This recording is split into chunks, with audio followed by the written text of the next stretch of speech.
of the National Assembly wrote to Mr. R.C. Mutale MP in order to get his side of the story, and his response, Mr. R.C. Mutale denied having challenged the decision of the chairperson ordering him to leave the House, and that the verbatim record did not show the chairperson mentioning his name or constituency where he made the order, adding that had the chairperson been referring to him, he would have called him by name as required by Standing Order number 204.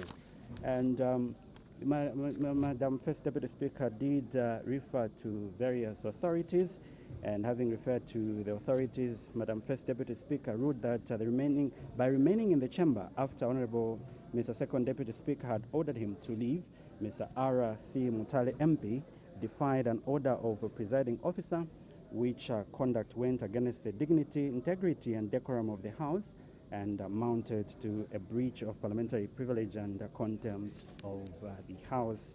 She therefore exercised leniency and reprimanded Mr. R.C. Mutale MP at the bar of the National Assembly in accordance with Section 28(1)(c) of the National Assembly Powers and Privileges Act, and ordered Mr. R.C. Mutale MP to read his apology.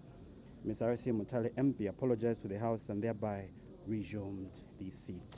The House did proceed to consider question for or answer numbers 198 to 200 under Standing Order 74. There was a motion which was considered to restrict auction of public asset to Zambians, and the mover of this motion was Bahati Member of Parliament, Ms. Levin Chibombwe, and it was seconded by Kampinsa Member of Parliament, that's Mr. Christopher Kangombe. When the question was put, the motion negatived, which means the motion did not go through. After that, there was resumption of the motion of 28th February 2023, that the thanks of this assembly be recorded for the exposition of public policy contained in the Excellency's President's address, and the mover of this motion is Ms. Munashabantu. And during that debate, notice was taken at 18:45 hours that the quorum was not present, and Mr. Second Deputy Speaker ordered the bells to be rung, and the House counted, and the quorum was still not formed, and Mr. Second Deputy Speaker adjourned the House in accordance with Standing Order 224 of the National Assembly of Zambia, Standing Orders 2021, and it was the Central Province Minister, Honorable Credo Nanjua, who was on the floor of the House debating the President's address. The House adjourned at 18:53 hours. So basically, that's the business that was considered on the floor of the House yesterday. Shortly, I'll be able to share with you business that is expected to be considered on the floor of the House. Keep watching Parliament Television. On the other side, I'll let you in on today's order paper.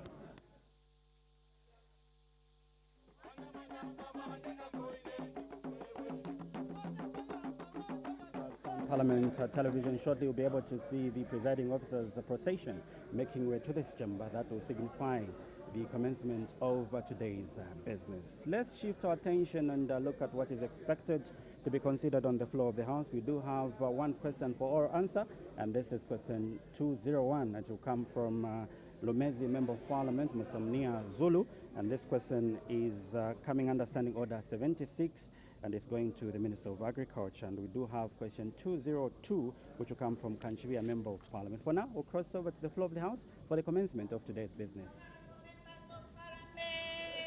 Madam Speaker.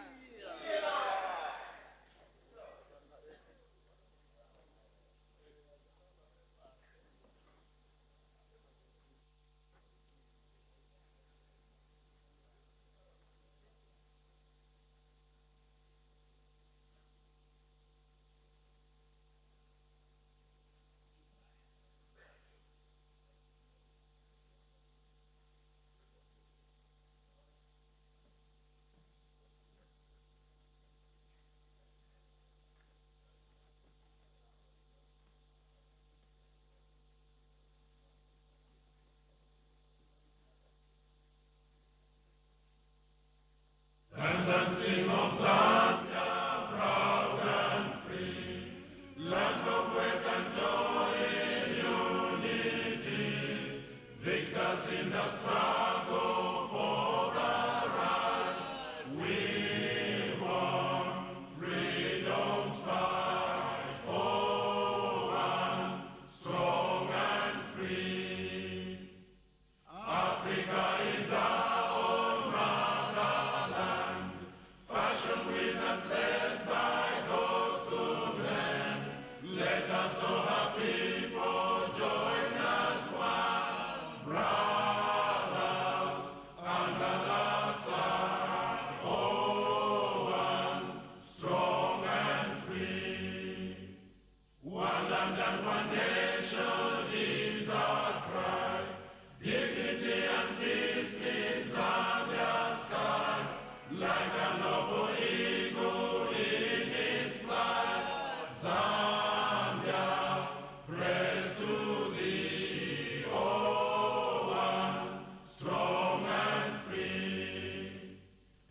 Almighty God, who in your infinite wisdom and providential goodness has appointed the offices of leaders and parliaments for the welfare of society and the just government of the people.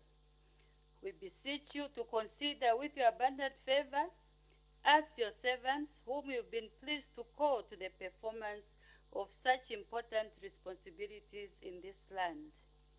Let your blessings descend upon us here in Parliament assembled, and grant that we may, as in your presence, treat and consider all matters that shall come under our deliberation in so just and faithful manner as to promote your honor and glory, and to advance the peace, prosperity, and welfare of our country and of those whose interests you have committed to our charge. Amen.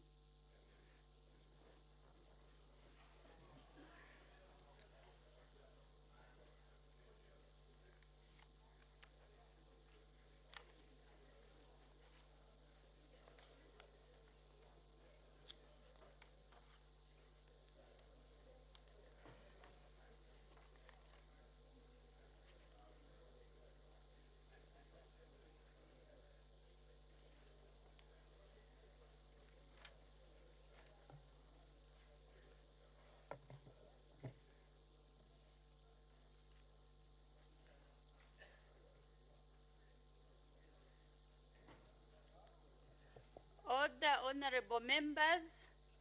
I just want to remind the House on matters of urgent public importance, because we seem to be abusing this standing order. 2 weeks ago, there was an announcement by the second deputy speaker who read what I'm going to talk about. It says, honorable members, the essence of a matter of public importance is to bring to the attention of the House and the executive a widespread event in the country. The event should not be peculiar to only a small section of the country. This includes constituencies. If we've got matters that are specific to constituencies, please raise urgent questions, because we seem to waste a lot of time, even if we know that our matter is not admissible. We have to look at the agenda that we have today. I think we've been reading the standing order over and over, so can we please stick to the standing orders? That is Standing Order 134, to save time.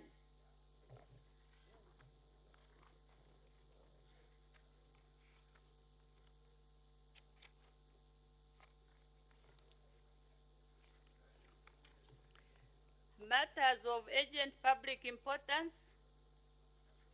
The Honorable Member for Lumezi.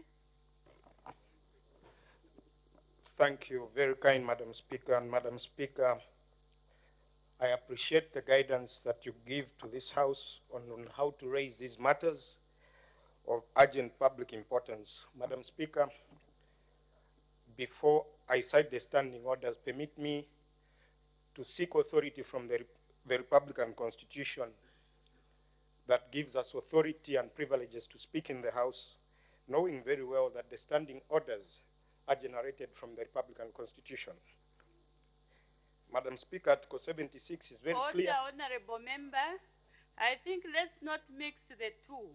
Much as there is a constitution for the whole country, this House has got its own rules that we have to follow. We cannot follow everything that is out there, because we are very specific. This is a House which generated the rules that we are supposed to follow. These are the standing orders that we have to follow when we are in this House. You may proceed. Thank you, Madam Speaker. I thought that was supremacy of the Constitution. Nevertheless, Madam Speaker, I'm directing my matter of urgent public importance on the Honorable Minister of Home Affairs. Madam Speaker, I've perused through Standing Orders 134, Nowhere does it tell us that it should be life-threatening, but it's something that interests the public. We've seen videos circulating today, and they'll be laying the flash disk as evidence on the floor of the House. The people involved in the Sujilite scandal have been detained for more than 7 days in Luapula province, Mansa district. Names are being mentioned from the cells, challenging the police why they're not arresting the people that have been mentioned. Madam Speaker, it could interest the House why I'm interested in this matter. Lumezi district, Lumezi constituency is a mineral wealth region. If the illegalities that are taking place in Mansa are ignored, suspects that are being mentioned are not arrested, tomorrow I'll wake up that in Lumezi people have started transporting gold illegally. And some of us are part of this House. Madam Speaker, just 2 weeks ago, maize was stolen in Lumezi by a government official, released on bond, and it's quiet. Yet, people that are involved in the Sujilite scandal, names are being mentioned. From the council chairperson, he's mentioning names on video.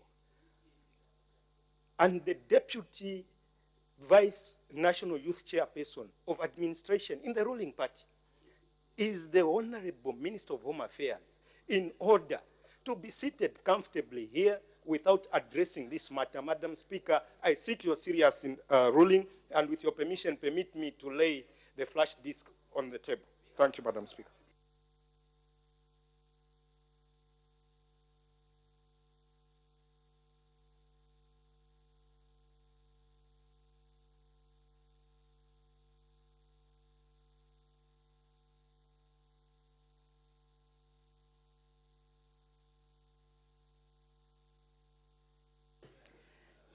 The Honorable Member for Petauke. Thank you, Madam Speaker, for giving the good people of Petauke this opportunity to raise the matter of urgent public importance, Madam Speaker, Standing Order 134. Madam Speaker, it's directed to the leader of government business and all of us in here. Madam Speaker, it's about tribalism. Order, Tribalism. Member, order. When you are bringing out a matter of urgent public importance, you are supposed to direct it to the executive. But you mentioned that it's addressed to all of us here. How is it going to be attended to? Thank you, Madam Speaker. Thank you for your guidance. It directed to our honor, the Vice President. Madam Speaker, it's about tribalism. Tribalism, it's a cancer which can divide our nation. And if we can let it to be like this, Zambia will be divided. And our children, they will come and blame this generation which is in here. Madam Speaker, I woke up in a load of shock. Yeah.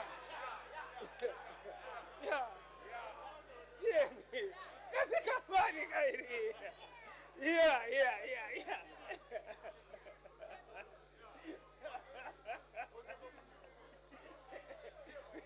This is politics. When someone is talking, people should be... Order, Honorable Member.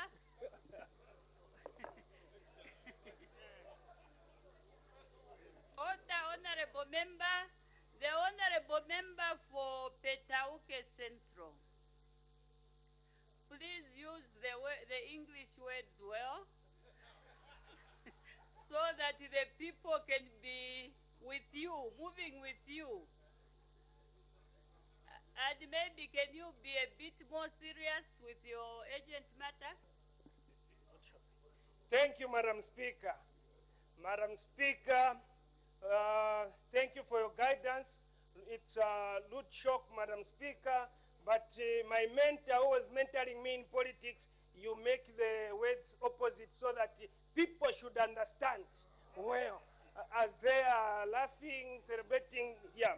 So, Madam Speaker, the, the, the council chairperson from Mwense and the group who are detained, they were, I'm sure they were busy. I've got, I don't know, with your permission, I can play it or I'll lay on the table. He was mentioning to say about tribes, to say certain tribes, you have left them certain tribes, they're being kept.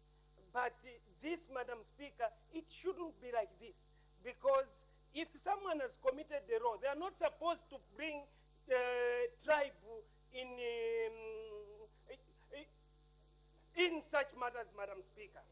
Because if we can let it like this, I'm sure this nation by 2026, it will be divided. So we are seeking your indulgence, Madam Speaker, so that we can put something to stop this tribalism before it goes and spread like cancer. Thank you, Madam Speaker.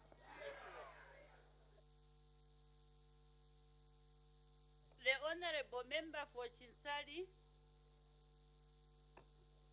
Thank you, Madam Speaker, for allowing me to rise on the matter of urgent public importance, which is directed at the Minister of Infrastructure and Urban Development. Madam Speaker, in Chinsali we have a road from Chinsali which goes to Mulilansolo. It is referred to as Chinsali Mulilansolo Road. Madam Speaker, this road is very important as it is used on a daily basis by people that move from Chinsali going to Chilinda area. By Chilinda area, it has a lot of wards and many places, many villages. And those who are coming from there going to Chinsali. This road has a part near between Kampemba and Mundu, which has now become impassable due to heavy rains, Madam Speaker. So now what is happening is that when our workers in the health sector want to transport people from Mulilansolo, bringing them to Chinsali Boma for treatment, they are failing to pass there. They are getting stranded. In other cases, they are using now the Great North Road that is passing through Kafwimbi, then they come to Nambluma and come to Chinsali. The risk that this has is that in an event that they get stuck there, but to come to Chinsali, they go around, it takes so long such that if a patient is very sick, then it can even lead to death, Madam Speaker. So I wanted to find out if there is any government intervention that can be made so that we help in reducing these problems that we have at the moment. I thank you, Madam Speaker. I seek your indulgence. Thank you.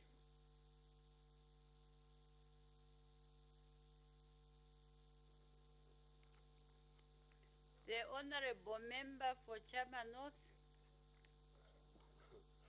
Thank you, Madam Speaker. The matter of urgent public importance I wish to raise is directed to our Honor, the Vice President. Madam Speaker, as we are aware that the tropical cyclone Fred has had catastrophic consequences in Malawi, and at the moment, Madam Speaker, its remnants have actually caused devastating effects in parts of Chama, both Chama North and Chama South, respectively. Madam Speaker, many wards, both in Chama North and Chama South, have been affected, leaving several homes collapsing and the crops destroyed. And currently, Madam Speaker, more than 100 households do not have accommodation. They don't have tents. They don't have food. they have no access to clean and safe drinking water. Madam Speaker, I've been in touch with the DMMU coordinator in Chama who was sent there to coordinate the hunger situation, and we appreciate government for having sent that person to coordinate the hunger situation there. But the situation is so desperate that our officers are not able to go to Chama South and Chama North because the roads are not accessible. They can't cross the Kampemba River because we don't have a bridge. Chama South is also not able to be accessed. So I seek your serious indulgence in this matter, Madam Speaker.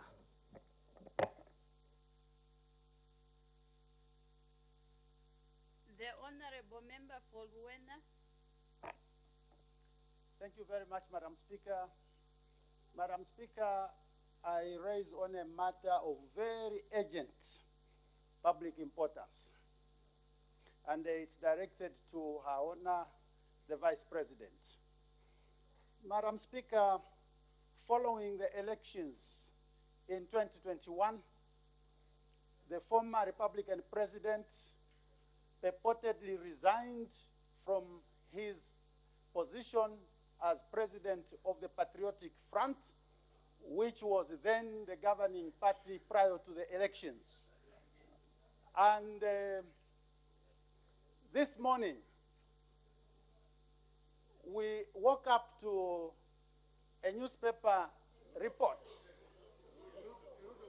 We woke up to a root of shock. In the Zambia Daily Mail of the 16th March 2023, to the effect that the acting, or should I say supposedly acting Secretary General of the Patriotic Front, submitted before a court of law to the effect that the President, Mr. Edgar Chagwa Lungu of the Patriotic Front, had not actually resigned. And the purported resignation is yet to take effect when they have a convention, whenever that is going to be. The matter of urgent public importance, Madam Speaker, is this. Is the government in order to continue spending money under according status of a former head of state on the basis of him having resigned and left active politics, when in fact the party is in charge of says he is still in active politics? I seek your serious guidance, Madam Speaker, on this important matter of urgent public importance.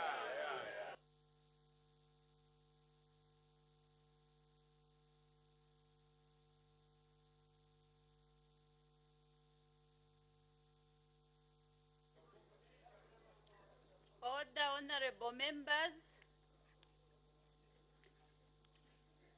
The matter that was raised by the honorable member for Lumezi, where he talked about the Suglite scandal, that some people have not been arrested, names have been mentioned.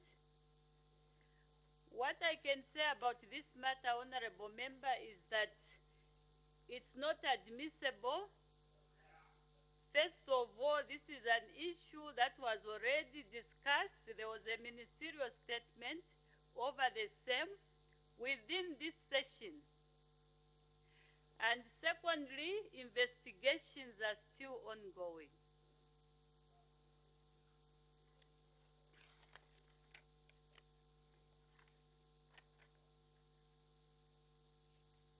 The honorable member for Petauke, he talked about tribalism, that it's a cancer and that it can divide our nation. Although it was not clear, honorable member, where this is happening. However, this again is not admissible. This is not a new thing. I think this issue has been talked about over and over, that this country should unite. In fact, let me just say, even in the previous government, there was that talk of tribalism. Now we are in the new Dawn government. There's been talk of that issue. So it's something that is not new. So, Honorable Member for Petauke, when you are raising such matters, try also to be very specific and clear as well. Because your matter was not so clear as to where even that issue or that problem is happening. We move on to the Honorable Member for Chinsali. The Honorable Member for Chinsali was talking about a road that has become impassable because of these patients that are gotten from some communities have to go around or take longer routes to reach the clinics. Honorable Member, the way you even phrased this matter, it's like you were raising a question. Because you took a segment of that issue and you raised your own question. So the Honorable Member would be advised to continue actually and raise a question. This scenario which you mentioned is not only peculiar to Chinsali. There are so many other places, especially during the rain season.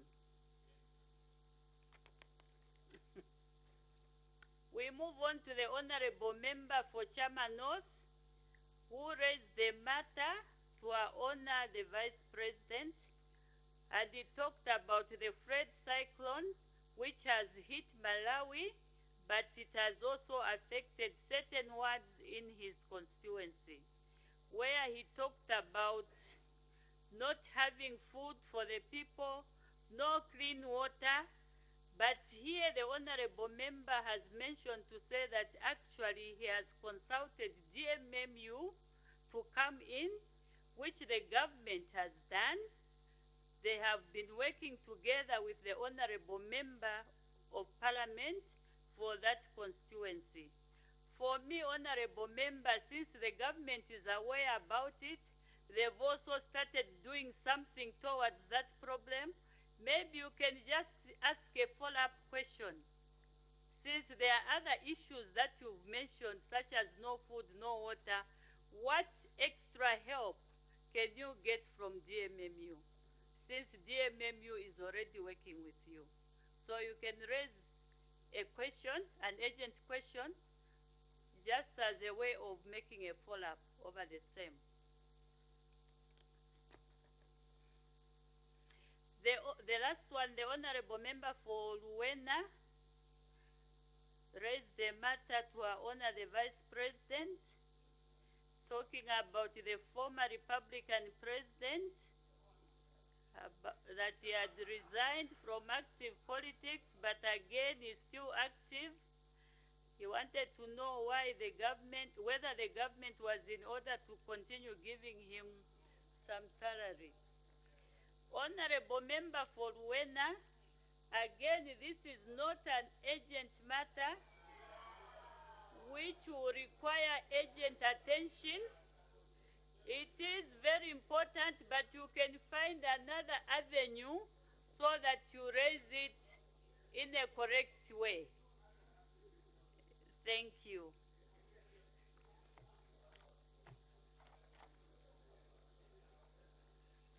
Let's make progress. I have permitted the Honorable Minister of Home Affairs and Internal Security to make a ministerial statement. The Honorable Minister of Home Affairs and Internal Security.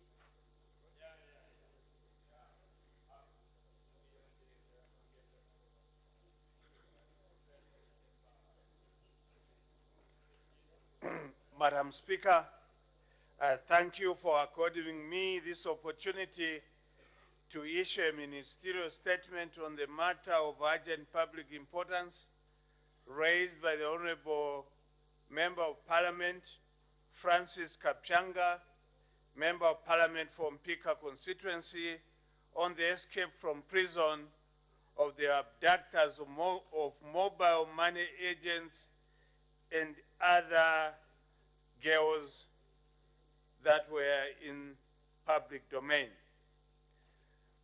The abductors of mobile money agents at the new Mwembeshi Remand Prisons and Correctional Facility in Chilanga. Madam Speaker, the House may wish to note that on 26 February 2023, around 13 hours, the Zambia Correctional Service at the new Mwembeshi Remand Prison and Correctional Center recorded one escape incident in which 2 convicts and 1 remandee escaped after scaling the perimeter wall fence of the facility. The 2 convicts were admitted to the facility for the offense of stock theft, while the remandee was admitted for the offense of aggravated robbery. Madam Speaker, on the same date and time, the Zambia Correctional Service recorded an incident in which 1 remandee, who is one of the 2 suspects arrested in connection with the alleged abduction of Pamela Chisumpa and 12 others, attempted to escape. The remandee climbed the wall fence and jumped off, but injured himself on landing. He was recaptured immediately thereafter and is receiving medical attention under the custody of the Zambia Correctional Service. The remandee was admitted to the facility in December 2022. Contrary to stories circulating on some media platforms that there was a shooting incident which occurred at the facility, I wish to confirm that there was no gunshot fired at the convicts or remandees. Madam Speaker, on 28 February 2023, one of the convicts was recaptured, while the other convict was recaptured on 4th March 2023, around 23:30 hours in Linda compound.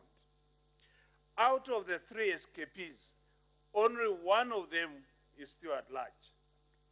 Madam Speaker, the 2 suspects in the Pamela Chisumpa abduction case are safe and still under the custody of the Zambia Correctional Service. The 2 suspects in the abduction case are classified as high risk, and the ministry through the Zambia Correctional Service has been applying appropriate measures consistent with the control and management of high-risk inmates. You may wish to know that inmates classified as high risk also pose a high threat of flight. Madam Speaker, the Zambia Correctional Service has put in place measures to disrupt and thwart attempts to escape lawful custody. The following are some of the measures being implemented. 1, enhanced intelligence gathering. 2, establishment of rapid escape and the recapture task force. 3, stern actions for officers who through complacency, negligence, or otherwise contribute to security breach. 4, putting in place a policy of promotion for officers who through personal commitment, dedication, and courage successfully recapture any escapee, particularly those who have been at large for a long time. And 5, putting in place a whistleblower policy and monetary rewards to informers who avail information leading to successful recapture of escapees. Madam Speaker, successful implementation of security measures require concerted efforts from all stakeholders. In this regard, I call upon members of the public to work with the Zambia Correctional Service to curb escapes and provide information that could lead to the recapture of escapees. On the other hand, I would like to sound a strong warning to those contemplating to escape from lawful custody, members of the public and individuals with the intention of aiding or harboring escapes, as they will be committing a crime for doing so. Madam Speaker, I wish to appeal to the media houses to be cautious when reporting on issues of security nature, as their reporting could have negative outcomes. Madam Speaker, I thank you.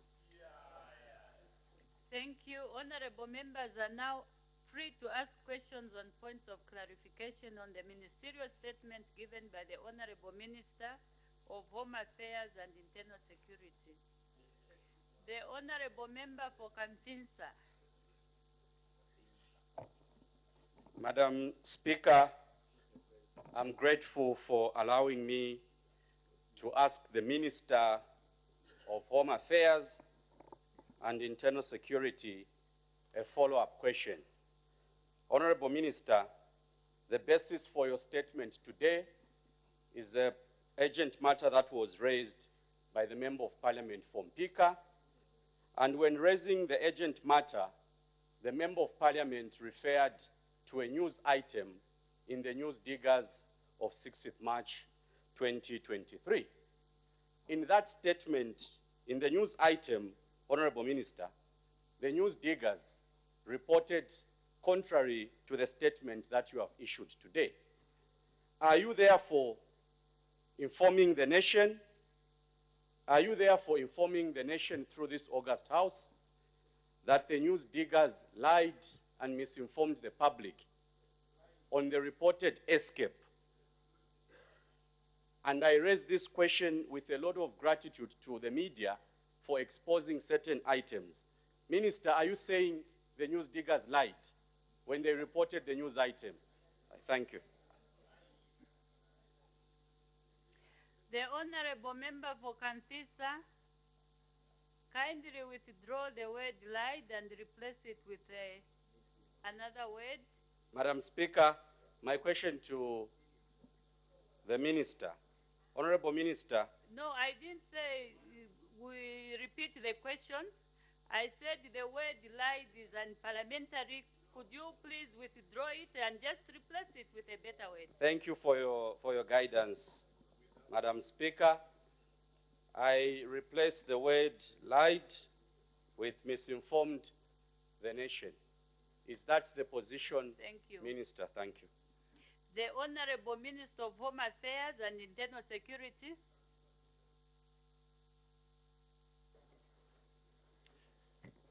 Madam Speaker, I would like to repeat my statement. The statement I have issued to this House is the correct version of events that occurred at Mwembeshi Correctional Facility. It's up to members of this House and the general public to deduce. Thank you. The Honorable Member for Ron. Thank you very much, Madam Speaker. And thank you very much, Honorable Minister, for that statement. Honorable Minister, now that you have confirmed that the trio are still incarcerated, are you in a position to state as to whether they have started appearing in the courts of law or not? And if not, are the police still putting their case together? I thank you, Madam Speaker. The Honorable Minister of Home Affairs and Internal Security. Madam Speaker, I want to confirm that the accused persons will be appearing soon. The investigations have been concluded and the dockets are with the DPP. Thank you. There is an indication for a point of order. What is your point of order? That's why you're killing yourselves. Order, Honorable Member. Madam Please Speaker. avoid exchanging words on the floor of the House. Madam Speaker, he must be taught. Can you please focus on your My question? point of order, Madam Speaker, is on the Minister of Home Affairs. The question that Honorable Kamfinsa asked is that who is news diggers misinformed the nation, or is the minister, should we follow what the minister said? Now, who is telling the truth between news diggers and the minister? I seek your guidance, Madam Speaker. Order, honorable members. I'm sure the honorable member for Mukushi South should have just raised the question, because asking the presiding officer to state where the truth comes from, of course, for me, I would say the Honorable Minister of Home Affairs is telling us what is existing in his ministry. But it's better, Honorable Member, if you just raised another question over the same. Because we know that the Honorable Minister of Home Affairs is telling us what is happening in his ministry. The Honorable Member for Lumezi. Madam Speaker, thank you very much. Honorable Minister, I appreciate your statement. Honorable Minister, bearing in mind that we came here swearing to defend and protect the Constitution of the Republic of Zambia. The Constitution of the Republic of Zambia in Part 1 talks of the supremacy of the Constitution, and that any other law that is inconsistent with the provisions of the Constitution shall be declared null and void. I'll continue relying on the Constitution in this House, outside the House, because I believe in its supremacy, and I sought to defend and protect the Constitution. Honorable Minister, you've told us that very soon they'll be appearing in court. The girls that were abducted, the witnesses asked, oh, breathing. How soon is soon? Because when the police moved into Chalala to impound those girls, to rescue the girls, through the alertness of the public of that neighborhood, the police told us that very soon they'll appear in court. It's been more than 5 months. So how soon is soon? What is it that we're protecting? Honorable Minister, can you give us a definite answer? I submit, Madam Speaker. The Honorable Minister of Home Affairs and Internal Security. Thank you, Madam Speaker. Madam Speaker, I would like to appreciate the statements that have been made by the Honorable Member of Parliament for Lumezi, where he talked about the supremacy of the Constitution and that any other law that is inconsistent cannot be seen to be legal. That is your position. I also want to remind you that the provisions of the Constitution gives the mandate to prosecute any accused persons in this country with the Director of Public Prosecution. And the law further states that no person should interfere with the operations of the DPP. I therefore wish to inform you, Honorable Member, because I'm a law-abiding citizen, and I sought to defend the Constitution. I shall not interfere in the operations of the DPP. Thank you. The Honorable Member for Kabwata. Thank you, Madam Speaker, for the opportunity. Honorable Minister, I'm grateful for the confirmation about these abductors that are still in custody. But my concern is over the issue of the one who's at large facing aggravated robbery. And we have seen that there are so many cases that we've actually witnessed, especially in the Kamwara area, concerning the issue of aggravated robbery. Now, my question is, I wanted to find out whether your ministry is working closely with other institutions such as ZICTA and other law enforcement to help in securating the identity of this criminal that is at large. Thank you. The Honorable Minister of Home Affairs and Internal Security. Thank you, Madam Speaker. Madam Speaker, as I indicated, We are working with other security institutions and other stakeholders to ensure that the other culprit who is on the run is apprehended and be put back in the correctional facility as is supposed to be. The Honorable Member from Pika. Thank you, Madam Speaker, and Honorable Minister, thank you so much for your statement. Madam Speaker, following that information in the News Diggers, the victims decided to physically go to Mwembesh prison to go and verify for themselves if indeed their abductors were at large. Honorable Minister, I would like to find out if at all they were given an opportunity to verify for themselves. Thank you, Madam Speaker. The Honorable Minister of Home Affairs and Internal Security. Thank you, Madam Speaker. Madam Speaker, I would like to inform my colleague and the nation and this House that the law does not allow anyone to access prison facilities unless you are sanctioned by myself or the Commissioner General of the Zambia Correctional Service. I would like to confirm that ourselves as government, because of the media reports, we authorized the victims to visit these facilities and identify the two accused persons. That was done. The Honorable Member from Fulira. Thank you very much, Madam Speaker. Honorable Minister, you have timely warned all those under detention not to contemplate escaping from lawful custody. Today, in connection with that warning, Honorable Minister, there is also a report that 12 suspects have escaped from Karumu police station, and they are still at large, and obviously endangering the peace of this country.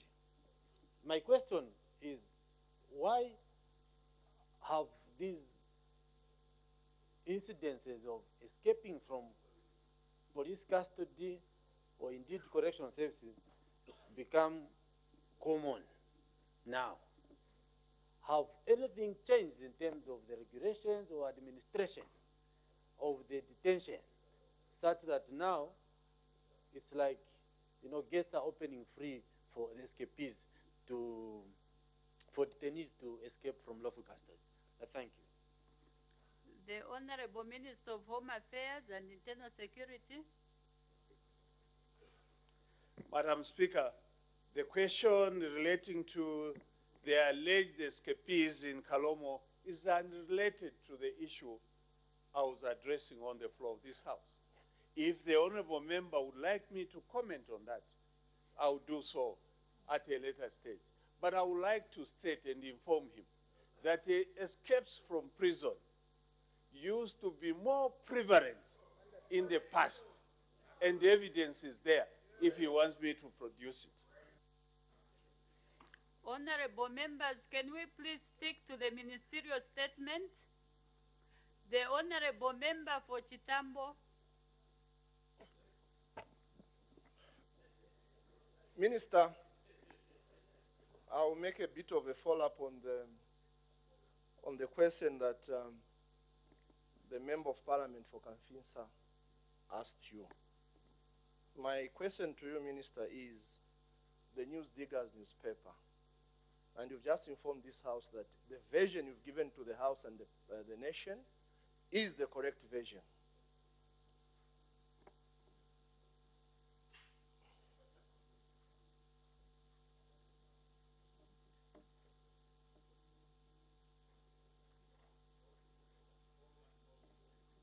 You may proceed. Thank you, Madam Speaker. So, Minister, my question to you is, if indeed the news diggers misled the nation, and you've just warned them to desist from doing so, and I'm aware that alarming a nation is a serious offense, what action are you going to take against the news diggers? Because it is plain and clear that they misled all of us. I thank you, Madam Speaker. The Honorable Minister of Home Affairs and Internal Security. Madam Speaker, I hope that all of us were listening. My statement, and I want to repeat for the sake of my colleague.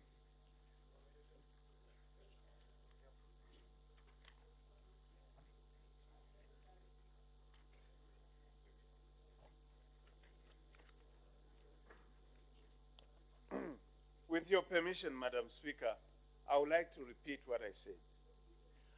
I did indicate and stated that I appeal to media houses to be cautious when reporting on issues of security nature, as they are reporting to have negative outcomes. I did not at any time blame the news diggers.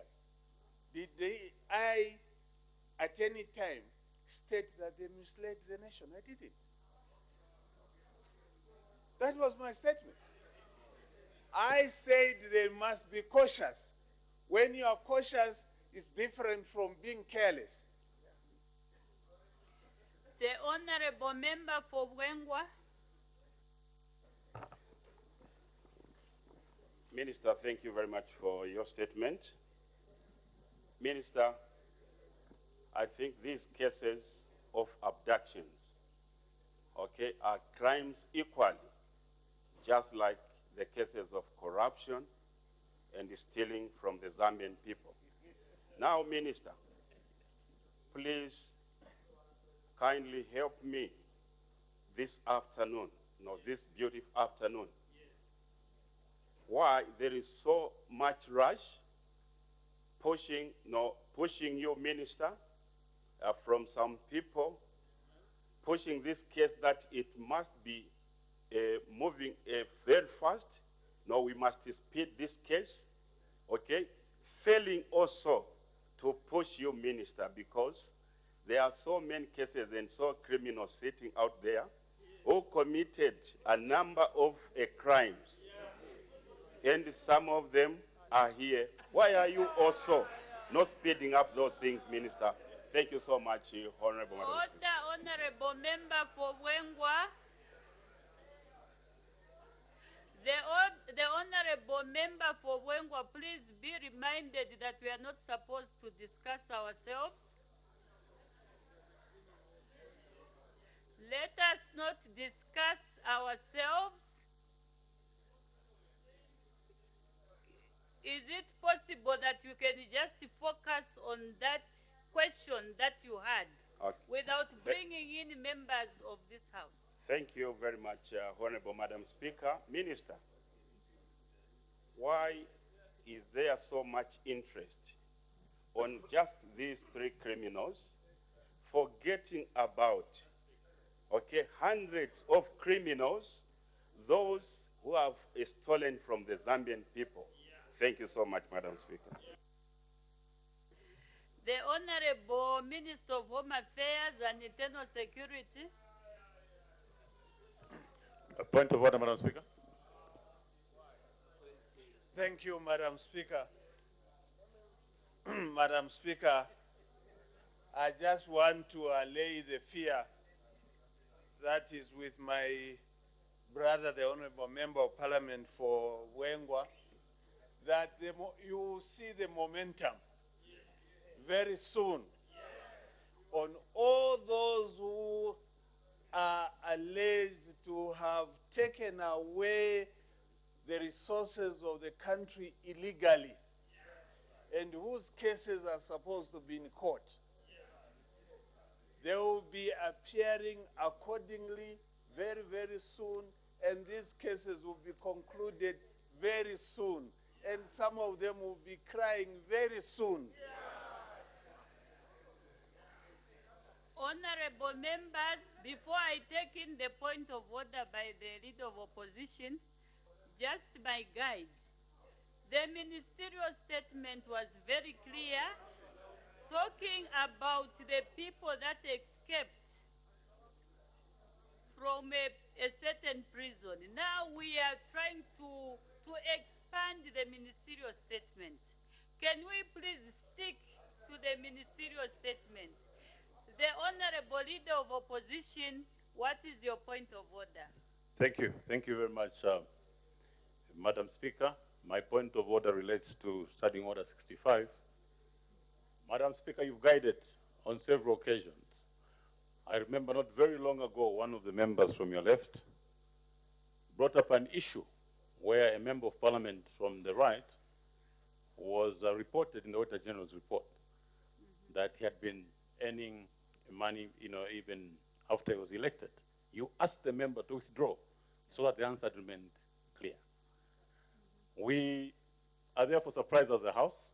The honorable member for Wengwa was directed by you to withdraw the statement that he made, where he was alleging that some people, some criminals are in this house. You directed him to withdraw, and yet you proceeded without withdrawing, meaning that that information will remain in the answer. Is the member in order, Your Honor, Madam Speaker, to remain in his seat without withdrawing and thereby misinforming the House that actually in this House you have criminals and yet not? I thank you. Thank you. Honorable members, I think we are now trying to put the position of the presiding officer in an awkward position. The rules are straightforward. When somebody is told to withdraw, they just have to withdraw. If they don't want to withdraw, then we'll go ahead and name the person. Bear with us, because sometimes we tend to be so busy listening here and there. But once you are instructed to withdraw, please withdraw the statement. Because otherwise now we are going to apply the standing order that talks about naming the honorable member. And you know the repercussion when an honorable member is named, it requires that the honorable member is suspended. So please, let's stick to our standing orders. Let us bring sanity to the House. So the honorable member for Wengwa, is it possible you can withdraw so that we just make progress? Order, honorable members, I'm talking to the member. Order, honorable members.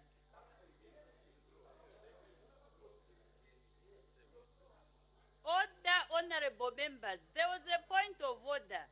Do you want us to continue with the point of order? Because I'm trying to end the point of order in the right, correct manner. But now, why are we arguing? What do you want me to tell the honorable member to do? But I've told him to withdraw, but you are already making noise. That is not how it's supposed to be. The honorable member for Wengwa, please withdraw.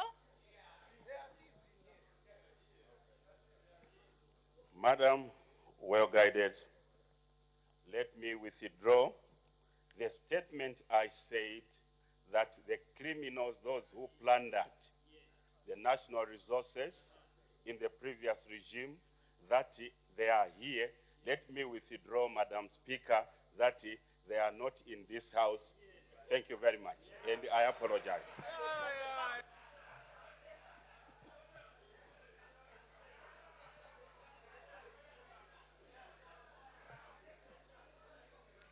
Order, we make progress.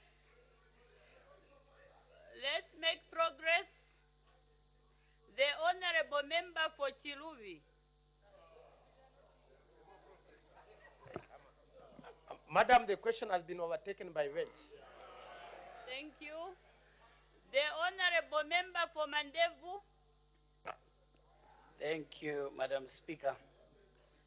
The case of Pamela Chisunga and others, Madam Speaker, should not be trivialized because it brought about a lot of emotions from Zambians.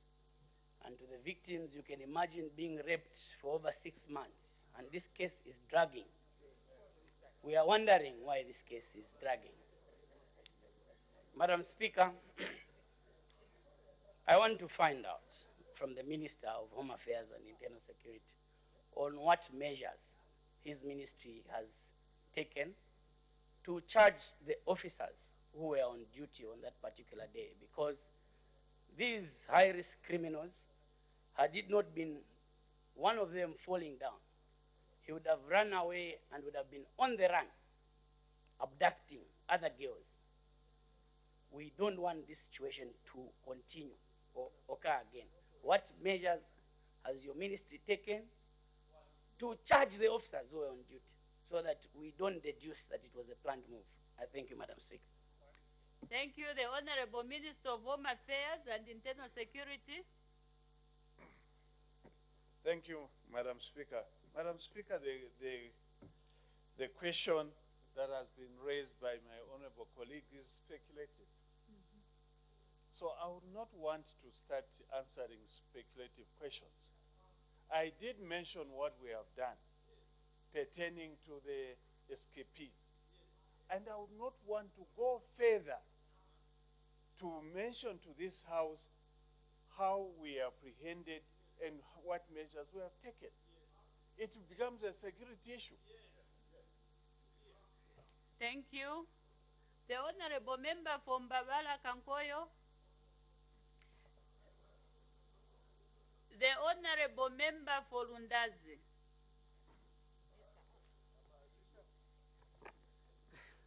Thank you, Madam Speaker, for giving a chance the people of Lundazi to ask a follow-up question to the Minister of Home Affairs. Home Affairs Minister, amongst the measures that you have put in place includes intelligence, task force, complacency, promotion, and whistleblowing.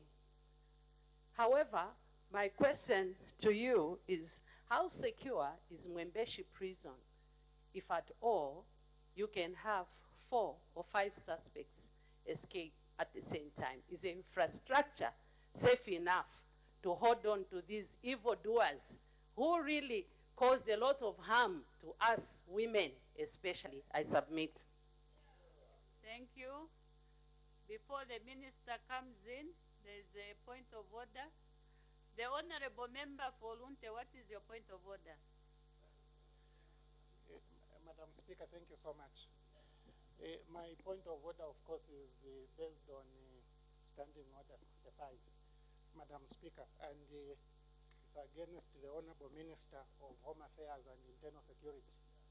Madam Speaker, 2 questions have been posed to the Honorable Minister by 2 Honorable Members of Parliament, which are very related. The Honorable Member of Parliament for Kamfinsa asked him concerning, was it? Yeah, he asked him concerning when, in fact, it's the Honorable Member of Parliament for Lumezi who asked in terms of when these cases will commence. How soon is soon? And the Honorable Minister was very categorical. He is a law-abiding citizen. He cannot interfere in the operations of the DPP. Similar question in context asked by the Honorable Member of Parliament for Wengwa, who asked about those criminals.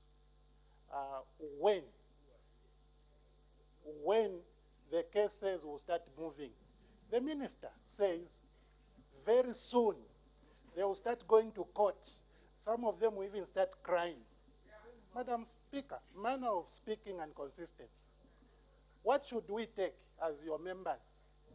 A law-abiding citizen who knows that for those ones it will be soon and they will start crying, but for others he doesn't know because the DPP has to determine.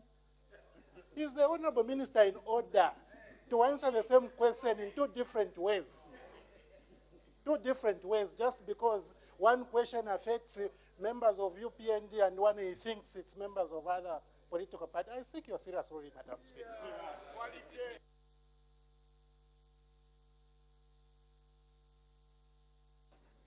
Thank you, honorable members. I think the role of the presiding officer is just to facilitate the discussion or the debates between the members of parliament. When there's a question that has been posed, the presiding officer will simply call upon the minister to answer that question. And the minister was responding to questions that were posed.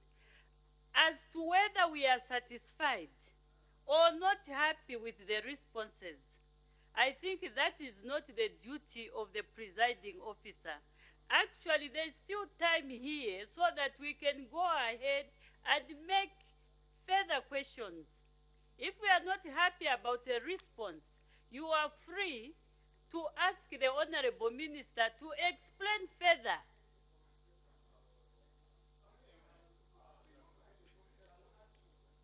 No, not now.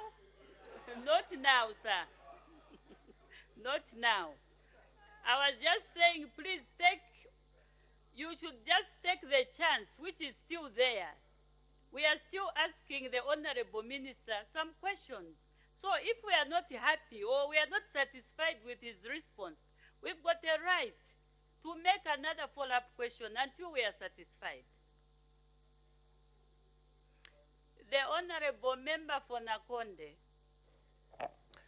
Thank you very much, Madam Speaker. And thank you, Minister, for that mysterious statement. Oh, very sorry about that. I think there was a question that was raised by the honorable member for Lundazi, which needs a response from the minister, the honorable Minister of Home Affairs and Internal Security. Well, Madam Speaker, may she repeat the question? The honorable member for Lundazi. Thank you, Madam Speaker. My earlier question referred to some of the measures that the minister has taken to try and sort out the challenge that occurred at Mwembeshi. One of the things he mentioned was the intelligence, putting up an intelligence system, and then putting up a task force, and complacency, promotion for officers, and coming up with whistleblowers. My question to him was, how secure is this Mwembeshi prison if it can be able to fail to hold these notorious criminals who cause a lot of harm and injury to us, especially the women? And what measures has he put in place to try and sort out that challenge? I submit. The Honorable Minister of Home Affairs and Internal Security. Thank you, Madam Speaker. Madam Speaker, I would like to inform this House that Mwembeshi Correctional Facility is safe to keep notorious prisoners like the abductors. The other measures we have put in place are security matters which I cannot disclose here. The honorable member for Mukushi South. Nakonde. Thank you very much, Madam Speaker. And thank you, Minister, for that information. You have ably informed this House that the news diggers misinformed the nation. I would want to find out from you, what action are you going to take against the new diggers for misinforming the nation according to the statement that you have given us? I submit, Madam Speaker. The honorable member for Nakonde, that question was covered and adequately answered by the honorable minister. I don't know why we should again spend time on the same question. I'll take the last member, the honorable member for Masaiti. Thank you very much, Madam Speaker. Honorable Minister, amongst the measures that you've put in place to curb prisoners escaping from prison, one such Mwembeshi, you mentioned of whistleblower policy that you've created. Of course, it goes with a reward. I'm sure your Commissioner General did indicate some monetary, in form of monetary, the reward that was to be given to the informers or whistleblowers. How much is that reward?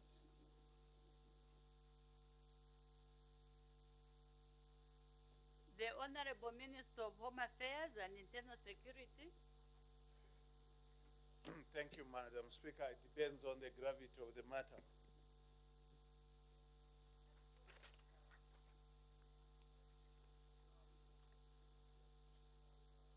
The Honorable Member from Fuwe.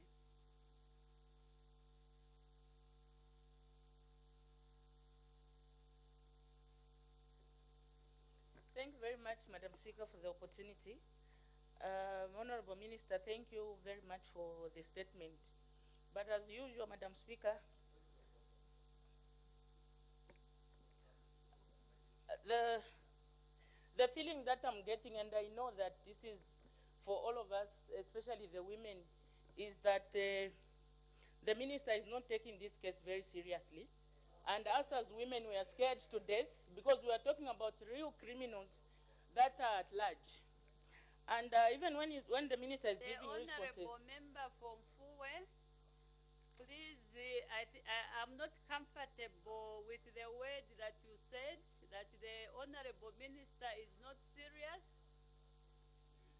Is it possible that you could please just go straight to your question without accusing the Minister? If you are not happy about anything, just raise the question.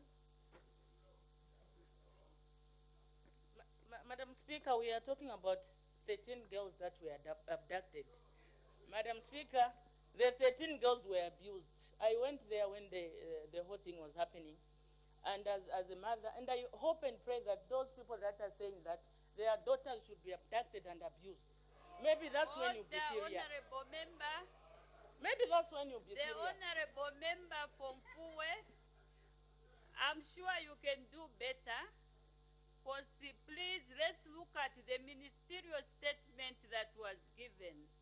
We are not talking about the 5 girls or those girls that were abducted. We are talking about those people that escaped from prison. So those are two different matters.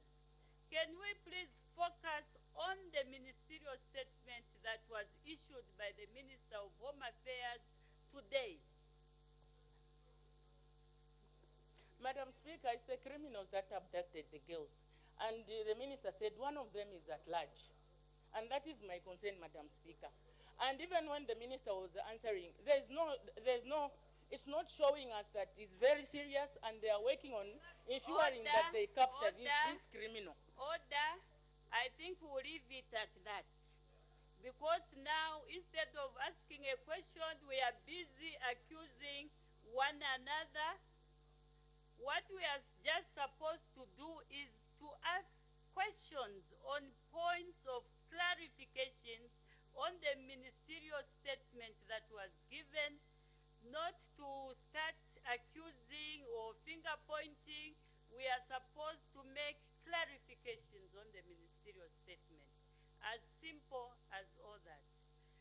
There is an indication for a point of order from the Honorable Member for Masaiti.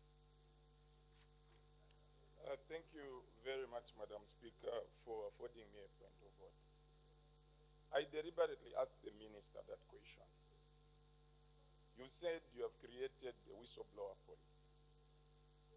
Your Commissioner General and your spokesperson for the Correctional Service did announce to the nation that the reward was 5,000 kwacha. But in your response, Madam Speaker, he has indicated, he responded to say, it depends on the gravity of the matter. When his Commissioner General says it's 5,000 kwacha as a reward to give to informers and whistleblowers, is the Honorable Minister, Madam Speaker, being factual on the floor of the House? I seek your serious ruling, Madam Speaker.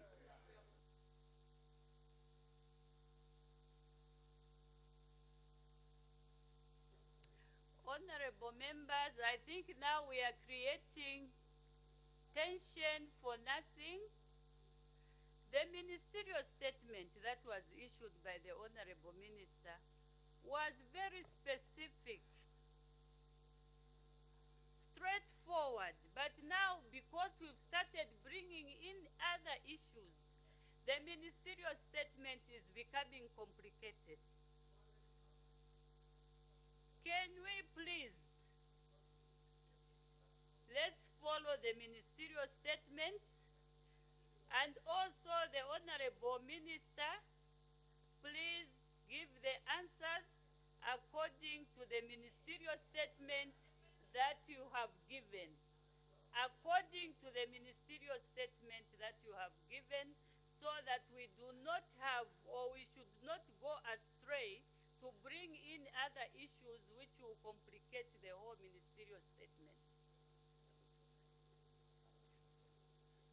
Thank you, Madam Speaker.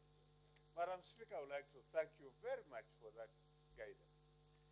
The ministerial statement, according to the statement, I did not mention any figure. That is the correct position. We move on to the next one. I have permitted the Honorable Minister of Agriculture to make a ministerial statement. Honorable members, the ministerial statement is in two parts. Just to avoid confusions or mixing,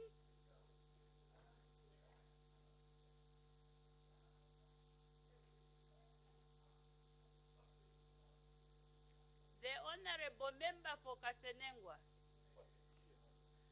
please, you are disturbing the House. There is no need of you to stand up and start shouting. I think we know the procedure that we are supposed to use. You are supposed to indicate instead of shouting and shouting. This is a dignified House. It's not showing on my two gadgets. I was just hearing your voices coming from the back shouting a point of order.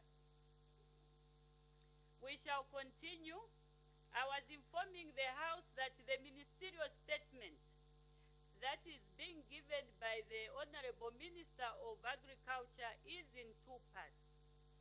In order for us not to start mixing questions, we are going to allow the Honorable Minister of Agriculture to start with the first part, that will be followed with questions, and then we shall move to the second part of his ministerial statement. The Honorable Minister of Agriculture.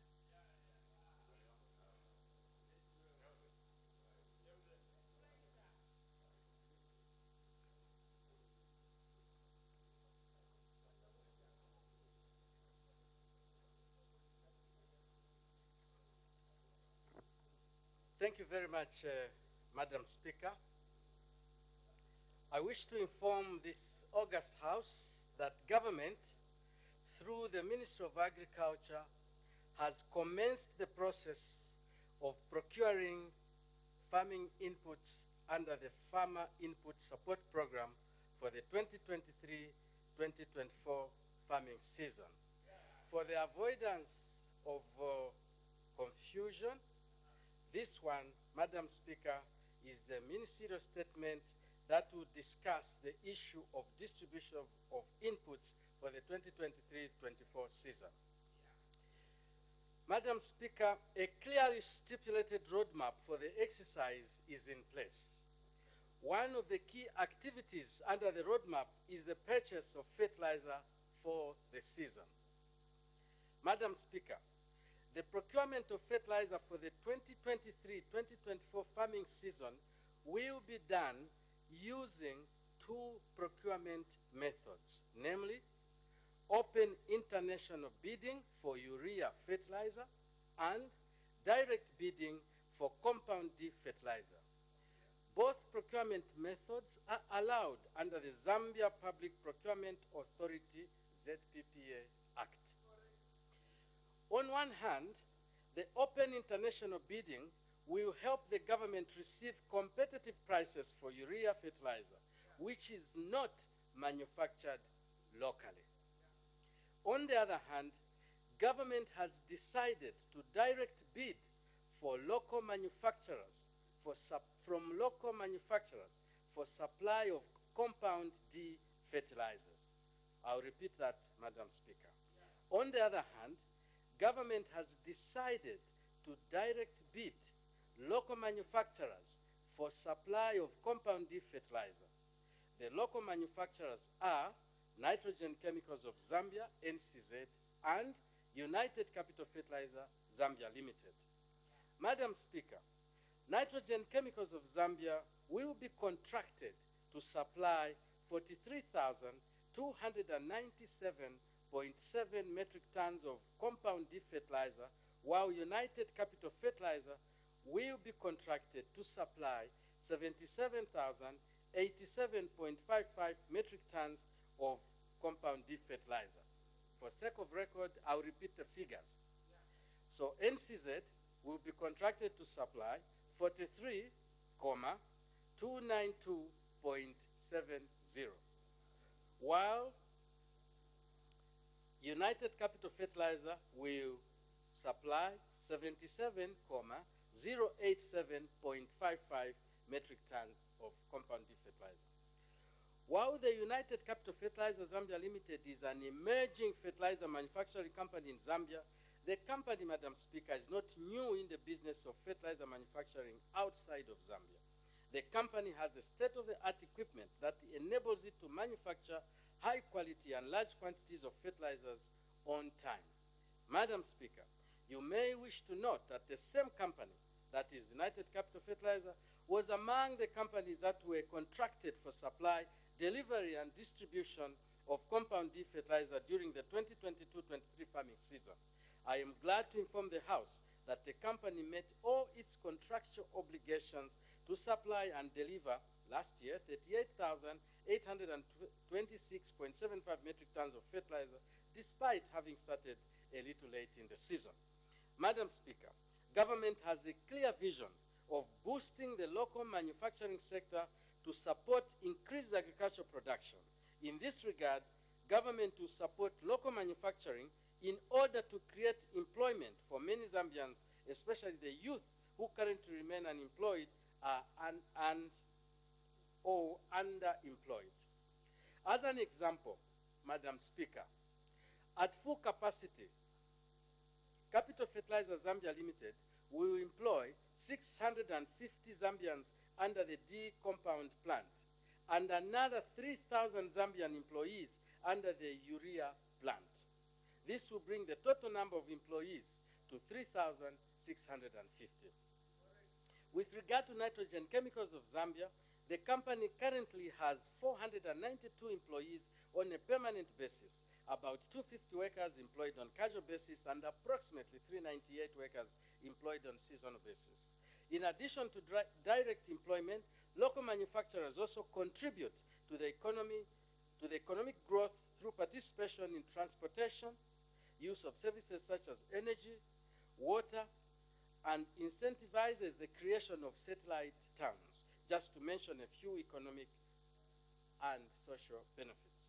Madam Speaker, during the 2023-24 farming season, the hybrid modality of input distribution will be implemented. This entails the following. 1. 17 districts in Lusaka and Central Province will switch to 100% e-voucher, with farmers redeeming inputs of their choice from suppliers. 2. 26 districts in Southern and Northwestern Province will be on e-voucher, with farmers expected to redeem prescribed inputs from the suppliers. And 3. The rest, that is the 73 districts in Eastern, Muchinga, Luapula, Western, Northern, and Copperbelt provinces, will continue to be on 100% direct input support. Madam Speaker, in conclusion, allow me to reaffirm government's commitment to transparency, accountability, and due diligence in the procurement of all farming inputs, including fertilizers. Therefore, even with the direct bidding of the two companies, government will ensure that all the due processes, Madam Speaker, are followed. This is the commitment we made and the commitment we shall continue to fulfill to ensure that the procurement of farming inputs under the Farmer Input Support Program serves the interests of the farmers and the general citizen. Madam Speaker, I thank you. Thank you. Honorable members are now free to ask points of clarification, to ask questions on points of clarification on the ministerial statement given by the Minister of Agriculture. The Leader of Opposition. Thank you very much, Madam Speaker. Honorable Minister, there is still some outstanding issues with Auditor General concerning last year's procurement of farming inputs. You are now advertising for fresh procurement. Don't you think if the information that is required by the Auditor General is not supplied on time, there will be a distortion of information, especially on closing balances? My question is, how soon will your ministry furnish Auditor General's office with the information that they requested? I thank you. The Honorable Minister of Agriculture. Madam Speaker, I would like to assure the Leader of the Opposition that whatever information the Auditor General wants, he will be given, and that this statement defines what we are going to do, and it cannot change. I thank you. The Honorable Member for Kankoyo. Thank you, Madam Speaker. Madam Speaker, last year the government gave NCZ 50,000, an order to deliver 50,000 metric tons of fertilizer D-compound, but they only managed to produce 30,000, leaving a deficit of 20,000, which created a crisis toward the end of the year. Now I want to find out from the Minister, what has the government, or what support has the government given NCZ to ensure that this year they manage to produce so that we don't end up firefighting like we did last year? I thank you. The Honorable Minister of Agriculture. Thank you, Madam Speaker, and I would like to thank the Honorable Member for that question. I would like to assure the House, Madam Speaker, through you, that we have started this process in good time. We do not see NCZ failing to support the tonnage we have given them. And if it can be of any comfort, as we stand today, and the members are free to go to NCZ, they already have 10,000 metric tons produced and ready to supply. I thank you. The Honorable Member for Kawambwa. Thank you, Madam Speaker. Madam Speaker, I'd like to find out from the Honorable Minister what assurance is he giving us that indeed NCZ and United Fertilizers are going to produce all the fertilizers from here and they will not subcontract other entities to supply. As he has stated, that the main essence of giving this particular procurement in the manner that they've done is to secure jobs so that our youth can get employed. But if those entities end up subcontracting other entities to supply, can he assure us if that will be the case? I thank you. The Honorable Minister of Agriculture. Thank you, Madam Speaker, and I would like to thank Honorable for that question. Honorable, be assured, I indicated here that out of the 43,000, NCZ already has 10,000. As for United Capital Fertilizer, as at a week ago, they had in excess of 50,000 metric tons already produced. Surely, there is no way that they can fail to produce this. In fact, they did confirm to us that by the time we would want the fertilizer, they will have not less than 300,000 metric tons. So if NCZ doesn't produce, we will swap and give this other contract to United Capital Fertilizer. But I'm sure that NCZ will produce.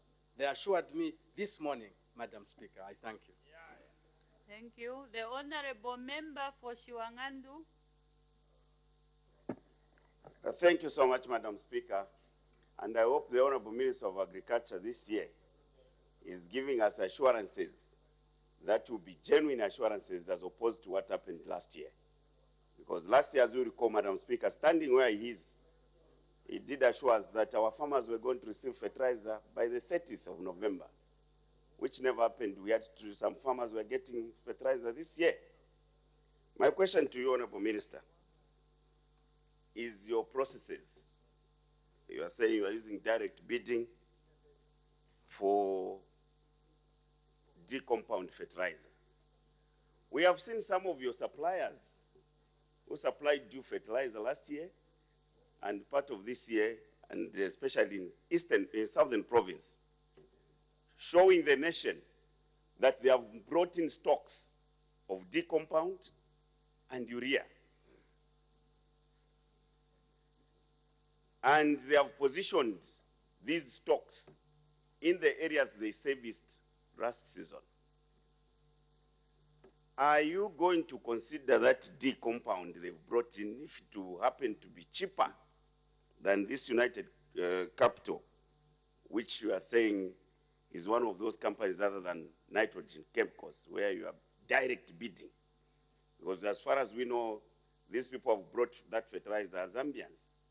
And we don't want to have an impression that maybe it has, some deals have gone sour in the supply chain with these well-known suppliers who were given preference in the past of supplying 50 million worth of The Honorable fertilizer. Member, you are now debating. What is the question? The question is the Honorable Minister and his ministry who are changing.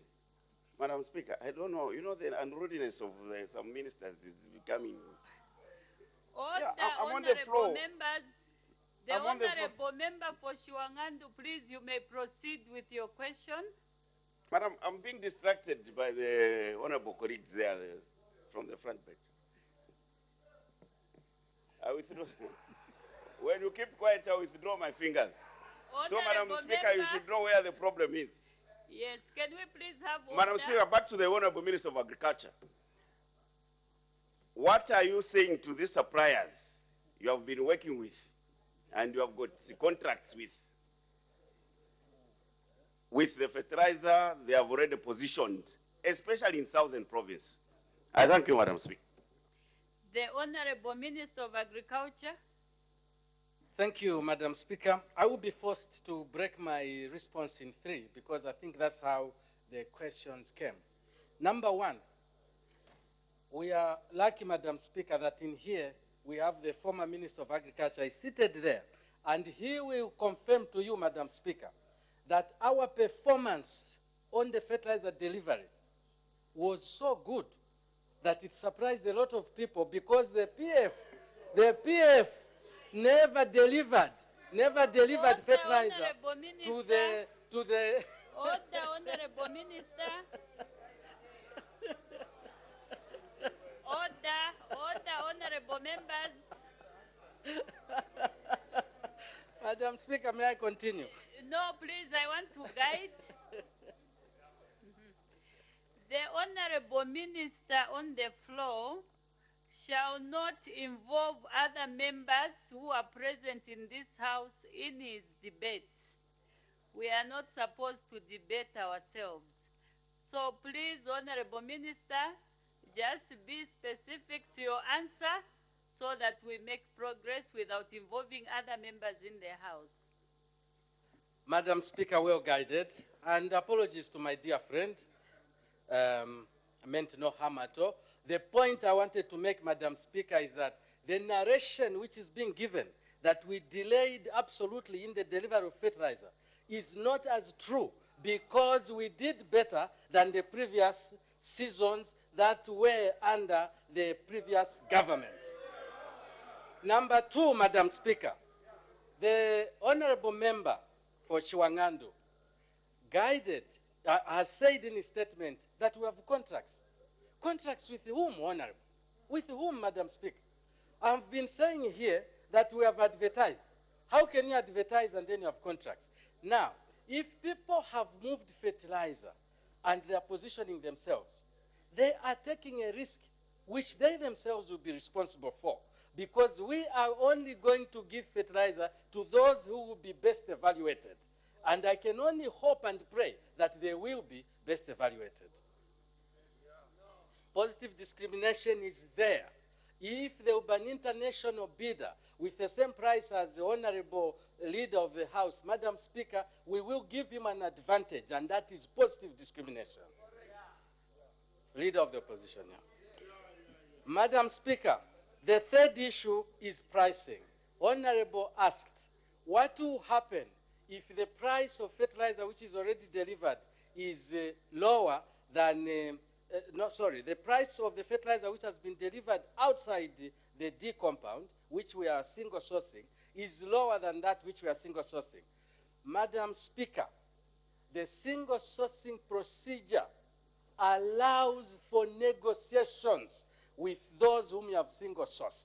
So we are not going to take the price sitting down from NCZ and from UCZ. It will be negotiated downwards, like we did last year. So the honorable member should not be worried. There is room within the process to negotiate the price. Madam Speaker, I thank you. The honorable member for Sikongo. Thank you so much, Madam Speaker. I've worked in the Ministry of Agriculture before and involved in the distribution of inputs. I've never seen a situation where the preparation of the input distribution starts in March. And for this, I think I would like to commend the Minister for this early preparation. Now, my question is this, Madam Speaker. Is this an indication that the agricultural sector is now in good hands under the New Dawn administration? I thank you.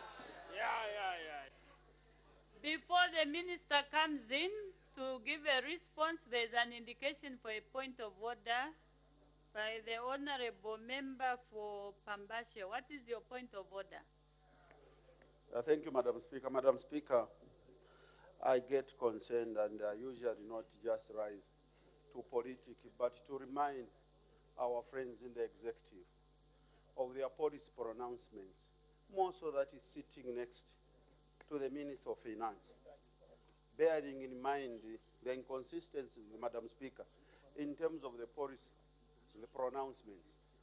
This is in relation to the very formula and very popular article number 65 that talks about consistency. So, Madam Speaker, the international community and the people of Zambia are listening from the statement by the Minister of Agriculture and the follow-up responses to various questions. In December 2022, the Minister of Finance brought a budget presentation here, Madam Speaker. And that budget presentation is the government policy position for 2023 in terms of the agriculture-related issues. And the minister was very clear. He said, we are shifting from FISIP to CASIP. In that direction, therefore, it entails the private sector must begin preparing themselves in terms of various agriculture implements so that once government rolls out that program, individual farmers that will be supported in terms of CASIP will be able to trade with government.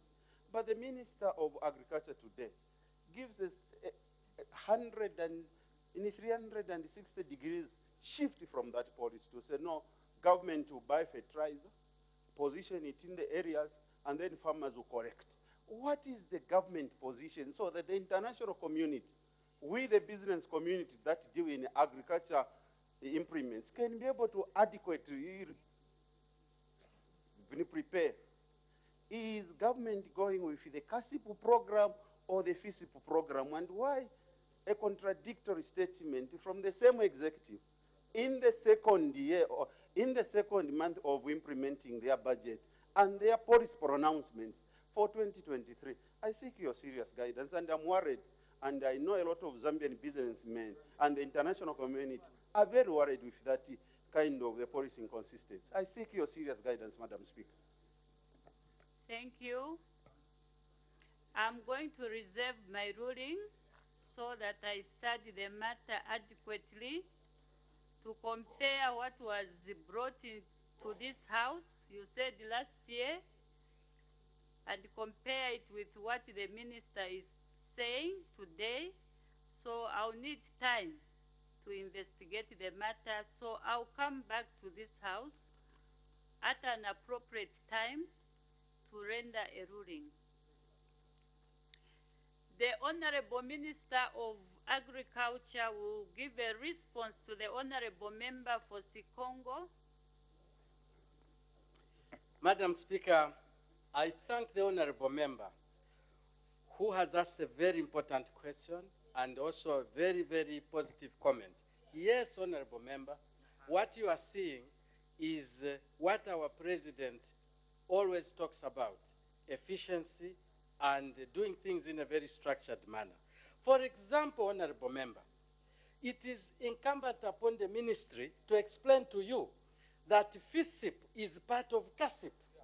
Now, if you are going to confuse yourself that CASIP is a replacement of FISIP, then I will take time to explain to you through the Honorable Speaker that CASIP, which is a comprehensive agricultural support program, has a number of variables, Honorable Member for Sikongo. And one of the variables is FISIP. So CASIP, Madam Speaker, has not replaced FISIP, but CASIP will enhance, we will improve the operations of FISIP. For example, in the current FISIP, in Western Province, we are going to give them rice because that's what they know how to grow. Now that is CASIP. That's part of CASIP. The people, Madam Speaker, who are bringing fertilizer on time is part of CASIP. But it does not replace FISIP. It is a whole comprehensive package. I hope it is clear, Honorable Member. Madam Speaker, I thank you. The Honorable Member for Luena. Thank you very much, Madam Speaker. Honorable Minister, the people of Luena are very happy and are looking forward to the CASIP. Honorable Minister, given the changes that are coming, including the good news you have just announced that there will be rice provided to people of Western Province, Luena included, would you please confirm whether there is still a possibility of increasing the number of beneficiaries? Because the people of Luena are now excited with the CDF support. We have empowered some of them to buy farming implements.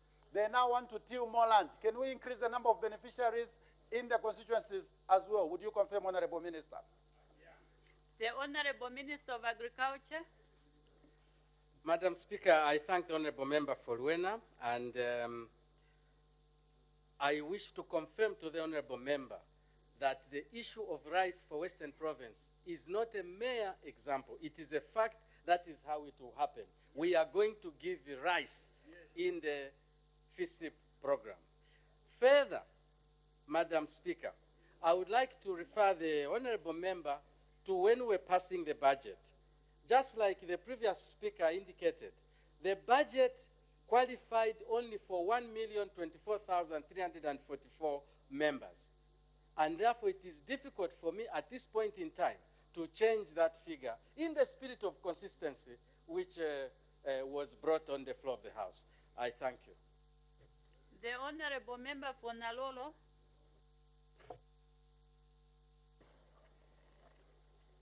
Thank you very much, Madam Speaker, and thank you, Honorable Minister, for your ministerial statement. Madam Speaker, the procurement of fertilizer at the Ministry of Agriculture, the issue of direct bidding that you've spoken about. Honorable Minister, through Madam Speaker, direct bidding of fertilizer is something the Ministry of Agriculture has failed to justify before your committee at the Public Accounts. Madam Speaker, the direct bidding is allowed by the Act, which is Section 46 of the Public Procurement Act of 2020. Now, the conditions of which you should direct bid are well clear in that act. Number one, if only the fertilizer is only available to that particular source, that's number one. Number two, when it is an emergency procurement. Number three, when there's need to have a uniform standard. Number four, if you advertise, you will not have any advantage of competition. Now, my question to you, Honorable Minister, considering that you have inherited a ministry which has failed to justify why it direct bids, and it's there in the Auditor General's report, the 2021 Auditor General's report, the Ministry of Agriculture failed to meet this criteria of direct bidding. Why are you still continuing to direct bid when it is clear that this fertilizer is not just available with these suppliers, when this is not an emergency procurement? So why are you continuing to direct bid? I submit. The Honorable Minister of Agriculture. Madam Speaker, that is a brilliant question. We are direct bidding because our country, the current executive, has decided that it is going to exercise positive discrimination.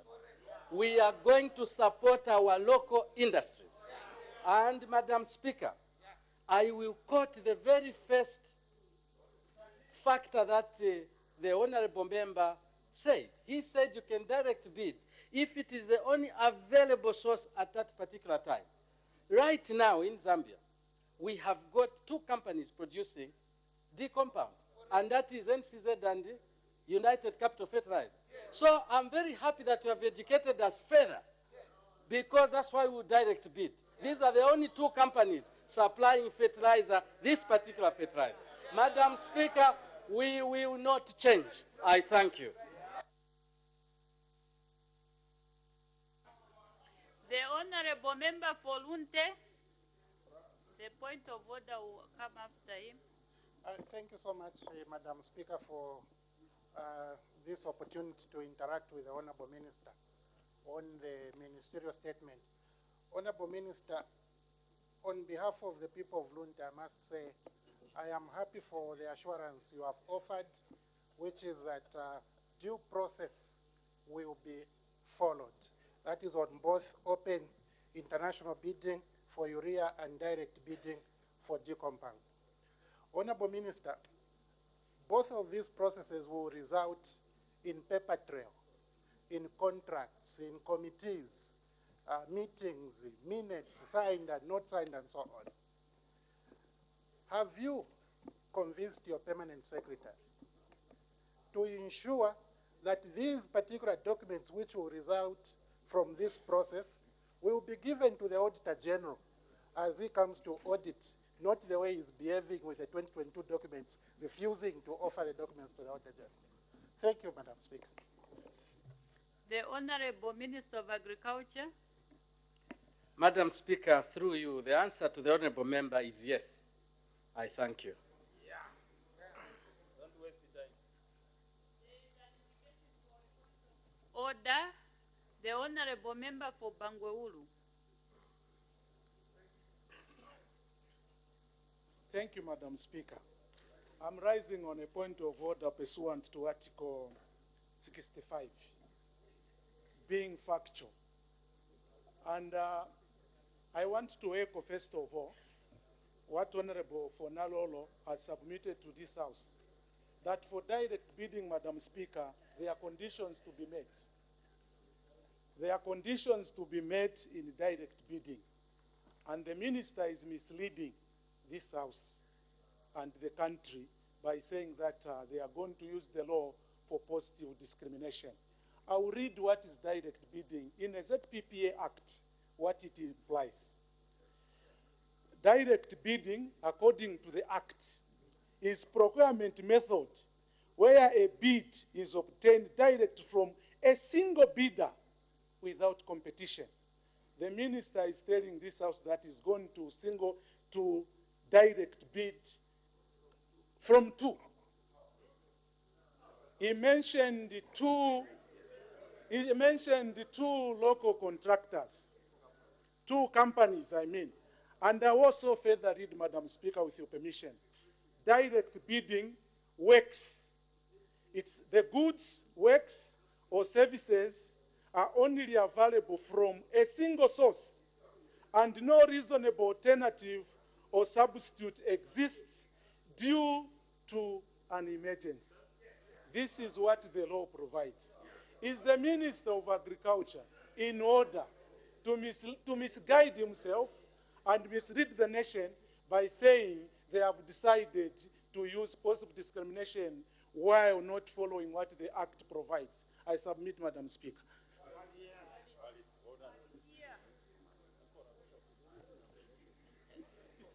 Honorable members, like I think it was the same issue yesterday, and it has become a tendency now that when the Honorable Minister does not give an answer that we expected, let's find another way of raising that matter, because as far as we are concerned now, if we do not agree with the ministers, when they come to this house with the statements from their ministries, I don't know where that will take us to. Because we believe that the ministers are the ones that are in charge of the ministries. I think we have to find a way of handling this issue, because in the near future we are going to see a situation, whatever the minister says is not correct. Whatever the minister is saying is not correct. Can we find a better way of addressing this? Because as far as we are concerned, where I'm seated here, when the minister brings up a statement, we have the hope and the trust that whatever the minister is presenting to this house is representing the ministry. So, honorable members in this house, it's my request that we find means and ways of addressing this, because as far as I'm concerned, we just get what the minister is telling us on the floor of the house.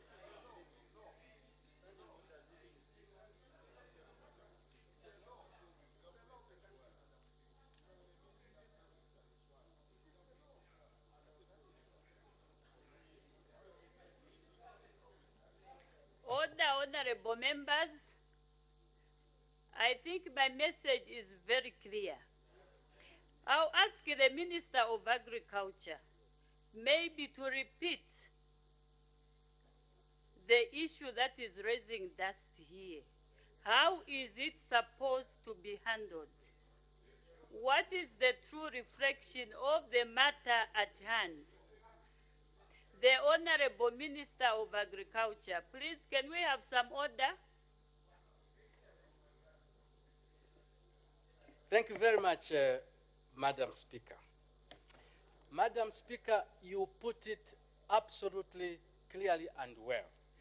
By the time I'm coming here, Madam Speaker, I would have sat with the head of ZPPA, with all relevant bodies, Attorney General, etc.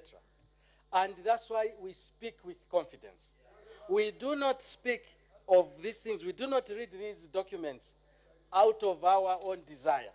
They go through the process.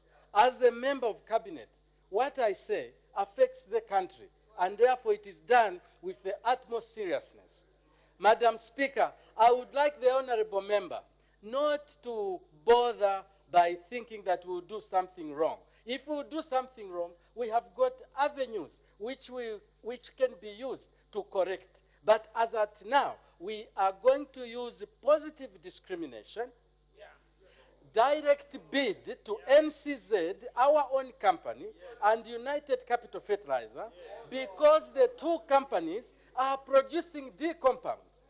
Madam Speaker, this House should have been happy to hear that we are not importing D fertilizer, but that we are buying it from the local industry. It therefore is extremely confusing for me that honorable members, members of Zambia, citizens of Zambia, can come here and start debating negatively from their own government that wants to buy fertilizer from companies that are in their country. If there is anything that is wrong, why wouldn't the honorable members come to the office and guide to say, here, do the correct things? As at now, what I'm telling you, Madam Speaker, is what is correct. What you are hearing the other side is wrong. I thank you. Order, honorable members. We now move on to the other part of the ministerial statement.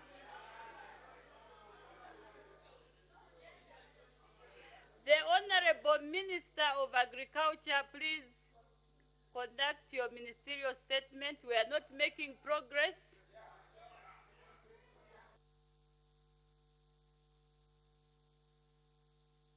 The Honorable Member for Isoka, you've not been given the chance to debate. My good friend. Madam Speaker, before I get to this, allow me to thank you most sincerely for having allowed this particular part, this segment, that it also be read today. I'm grateful also to the Office of the Clerk. Madam Speaker, I rise yet again to deliver a ministerial statement on the matter of the Farm Block Development Program. This is in response to some concerns raised in relation to my statement inviting foreign direct investment in the farm blocks.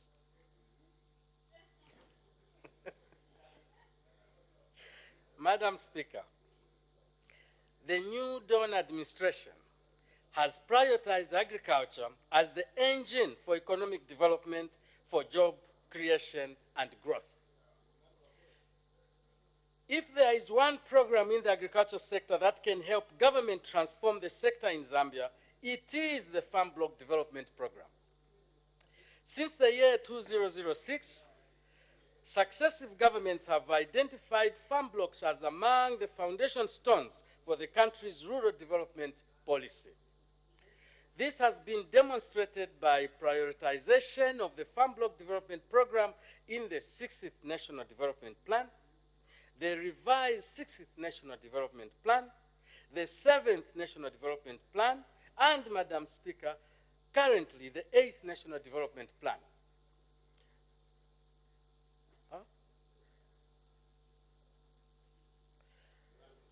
The basic concept. Madam Speaker, someone was snoring. I'm sorry. Is there a problem?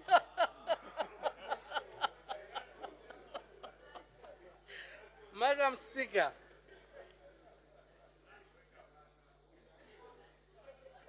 Order, honorable members, can we give the minister a chance to issue his ministerial statement? The Zambians are listening, in fact, eager to listen to this ministerial statement. Madam Speaker.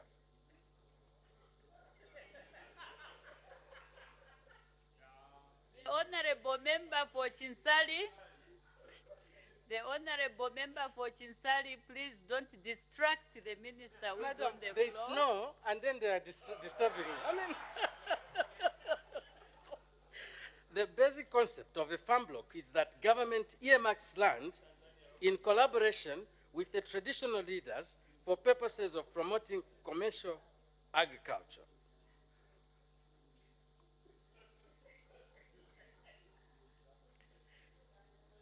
In this regard, government has identified approximately 100,000 hectares of land in each of the 10 provinces of Zambia. The approach is that a co-venture or co-venture investors in each farm block are expected to coordinate production and provide the market as off-takers for other small farms. The Nakambala Sugar Estate is one model for such operations that government is pursuing to replicate in the farm blocks. I will repeat, Madam Speaker. The Nakambala Sugar Estate is one model for such operations that government is pursuing to replicate in farm blocks.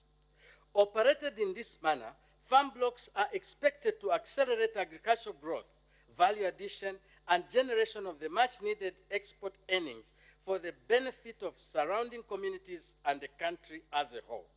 Madam Speaker, despite efforts by the previous governments to develop farm blocks, not much has been achieved in line with the aspirations.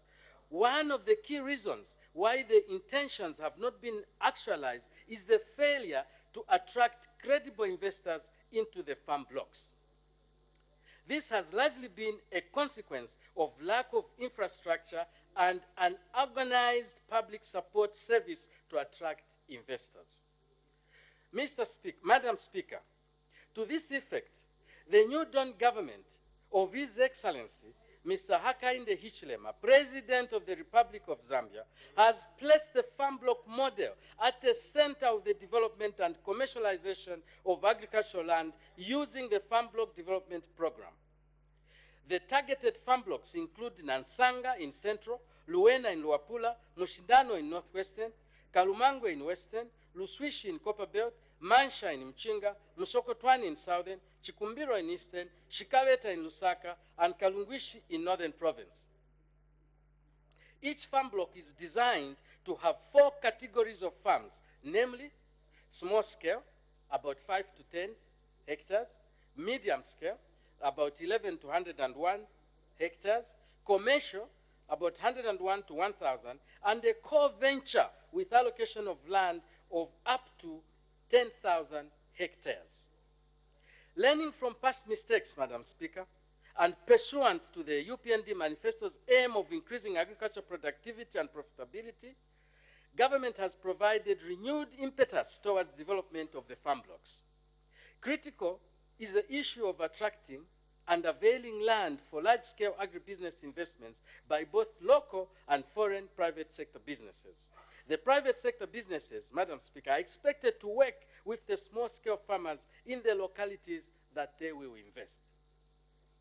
Government is fully aware that for this to happen, we have to systematically invest in basic infrastructure such as trunk and access roads, electricity, communal dams, and others, including social amenities. Madam Speaker, since 2006, only Nansanga, Luena, and Luswishi farm blocks have had some support towards infrastructure development, which stands at about 85%, 40%, and 15% respectively. The situation in the other farm blocks is not as developed in that only land identification and consent from the chiefs has taken place. In my earlier statements, Madam Speaker, I alluded to the reasons why this state of affairs has persisted for such a long time. Madam Speaker, the New Dawn government has a clear policy direction in terms of how the farm blocks will be developed. This direction is that the government will provide the basic infrastructure, including other incentives, and then invite the private sector who are willing to set up anchor farms and value addition facilities in the farm blocks.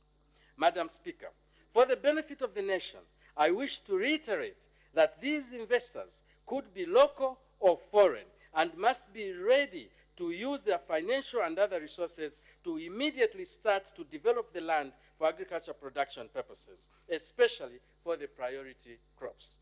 I also wish to emphasize that there are established laws and procedures for investors who wish to do business in the farm blocks. It is for this reason, Madam Speaker, that whenever we interact with local and foreign investors, we indicate the guidelines that have to be followed to ensure transparency. Madam Speaker, allow me to conclude by stating that the Ministry will continue supporting efforts of our Republican President, Minister of Foreign Affairs, and the Minister of Trade, Commerce and Industry to ensure that the much-needed local and foreign investment is attracted into the farm blocks.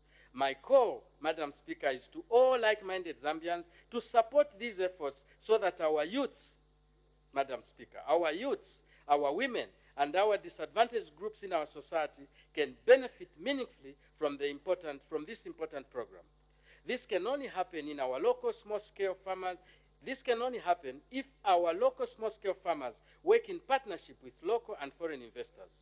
We have seen this happen in other countries, and in the Mazabuka case, it is our intention to make it happen in the farm blocks. Madam Speaker, I thank you for this time. Thank you.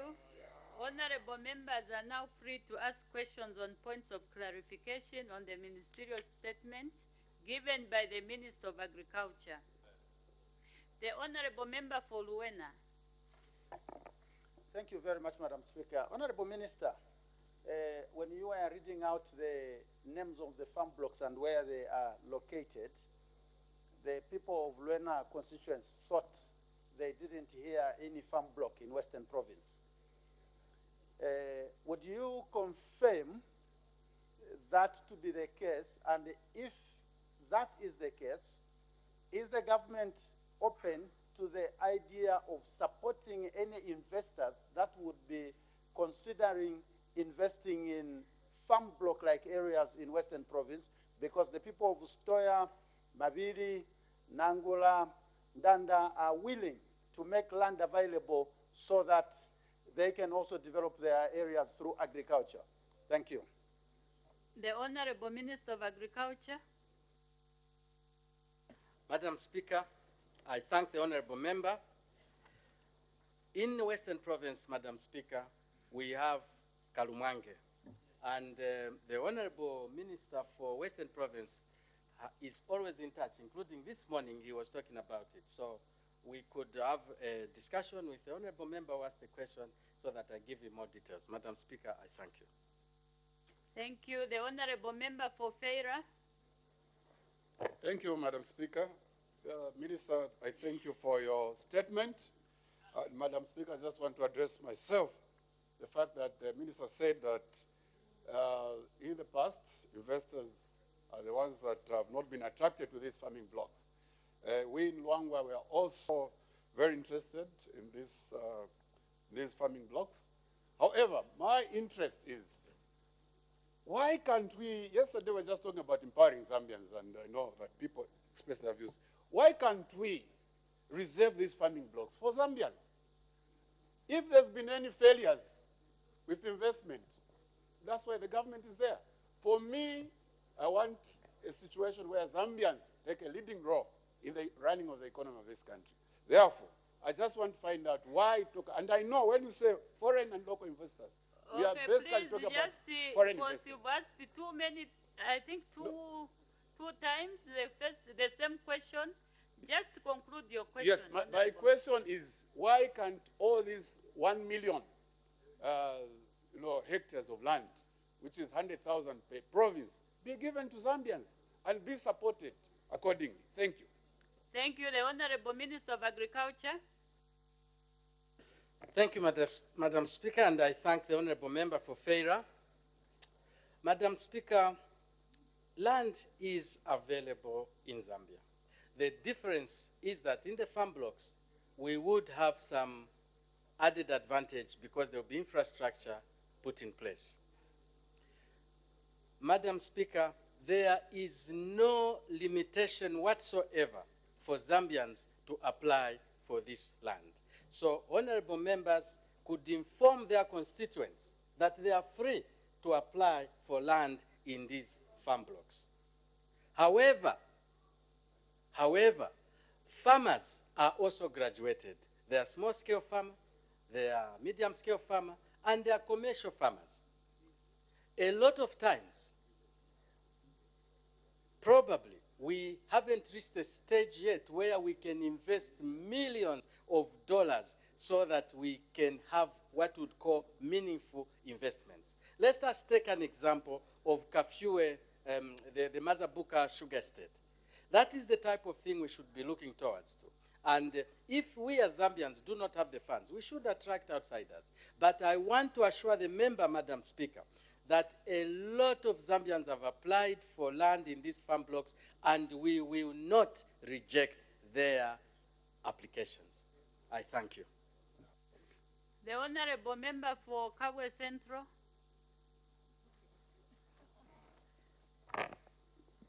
Thank you so much, Madam Speaker, for giving me this opportunity to ask a follow-up question.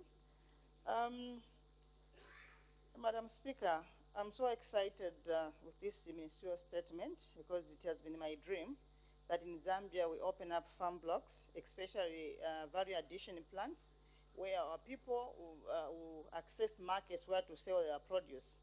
Now, what I want to find out is like in Asanga farm block, The land was given some time back, I think, to so many people.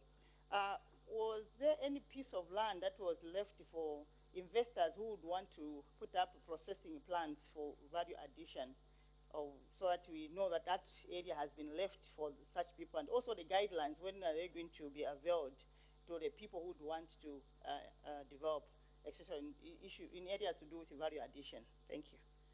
The Honorable Minister of Agriculture. Thank you, Madam Speaker. And I would like to start by thanking the Honorable Member for Kawe for her kind words.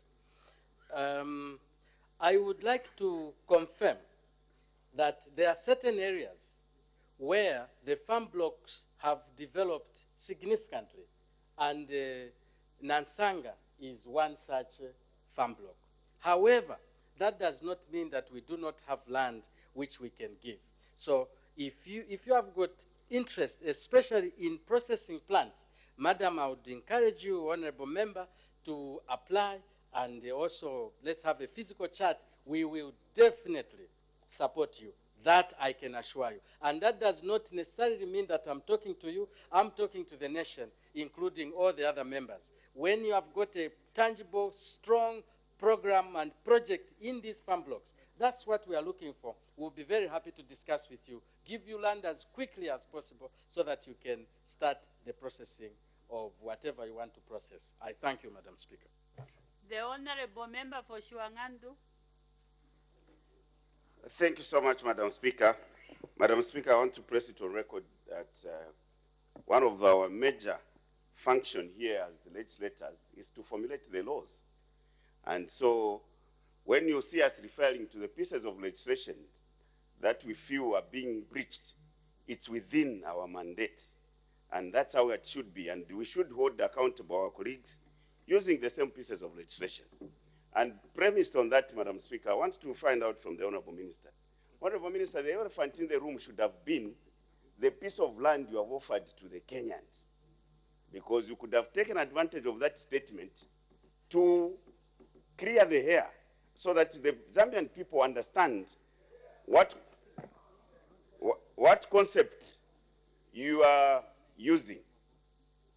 And as we know, Madam Speaker, the custodian of state land, including farm blocks, is vested in the President of the Republic of Zambia, who delegates some of those functions to your colleague, Honorable Minister of Lands, and who further delegates to the local authorities. What law are you using as Minister of Agriculture, who is just a client like any other client to the Minister of Lands, to appropriate land to foreigners such as the Kenyans you have announced to the nation you are giving land? I thank you, Madam Speaker. The Honorable Minister of Agriculture. Thank you, Madam Speaker, and I thank the Honorable Member for Shuangandu for that question, because it will allow me to clear the air. Number one, parcels of land have been identified, and I think I read them out here. They have been identified already. In fact, it is not this government that identified them. It is the previous governments that identified them. So it's not a new concept at all. Those pieces are there for people to uptake. What we are trying to do now is to incentivize people so that they can invest in those pieces of land. That's the first. Secondly, the process, if you come, Honorable, you want land, we will process your application and give you land. For example, in Shuangandu, there's land there. We'll give you a piece of land. But the process will be finalized by the Ministry of Lands, because, as you rightly said, they are the custodian on behalf of the President of the land in Zambia. Whilst the segment has been given to me, 100,000 hectares has been given to me to share, but I cannot do it on my own. I'll do it through the Minister of Lands. Then, the issue of Kenya. I wish not to differ with the Minister of Agriculture for Kenya. We had a discussion in my office, and we introduced the subject, and they got very happy that they can come and farm. We did not, and I want to emphasize, we did not conclude that we give them land. Don't use your hand on me. Honorable Minister. Don't use your hand on me. Just tell me nicely. Don't use your hand on me. Order, Honorable Minister. As the time is 16:40 hours, I suspend business for 20 minutes for healthy break. Thank you so much for still being with us on Parliament Television. Business has been suspended for 20 minutes for that healthy break. And just before the suspension of business, the House was considering a ministerial statement which was rendered by the Minister of Agriculture. And the Minister of Agriculture did update the House on the farm block development investment program across the country. Let's quickly look at what else has been considered on the floor of the House when business resumed. Madam First Deputy Speaker did permit the Minister of Home Affairs and Internal Security, Honorable Jack Mwimbu, to render a ministerial statement, and this ministerial statement was on the escape from prison of the abductors of mobile money agents. And we did see quite a number of members of Parliament seeking clarity to the Minister by asking follow-up questions. And the second ministerial statement that was permitted was permitted to the Minister of Agriculture. And this ministerial statement was on agriculture, on the issue of distribution of inputs for the 2023-2024 farming season. Business still on, and when we come back, I'll be able to share with you what else has been considered on the floor of the House. But let's look at what is expected to be considered on the floor of the House today. We do have one question for oral answer, understanding Order 76, and this is a question of urgent nature. And this question is question 201, which will be asked by Mr. Munia Zulu, Lumezi, Member of Parliament. And this question is directed to the Minister of Agriculture. The member would like to find out why the government has advertised a tender to supply only 120,000 metric tons of fertilizer instead of 240,000 metric tons for the 2023-2024 farming season. And the B part of the question, the member would like to find out what measures the government has taken to ensure that the reduced quantity of fertilizer does not compromise the country's food security.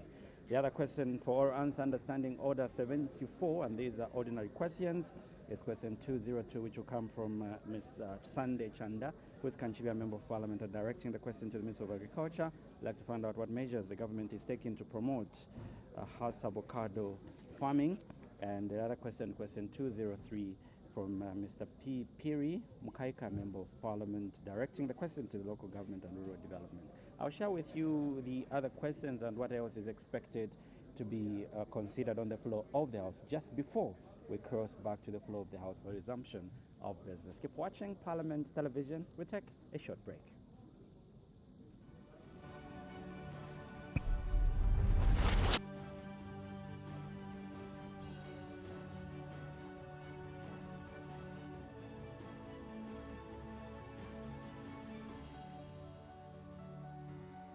My names are Herbert Mono Mapani.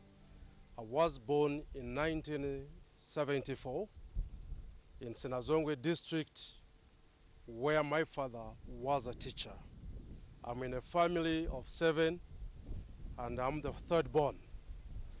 The first, of course, the first-born sister, she's of course grown just more the way I am now. So, then my elder brother, then we have another sister, then another 3 brothers.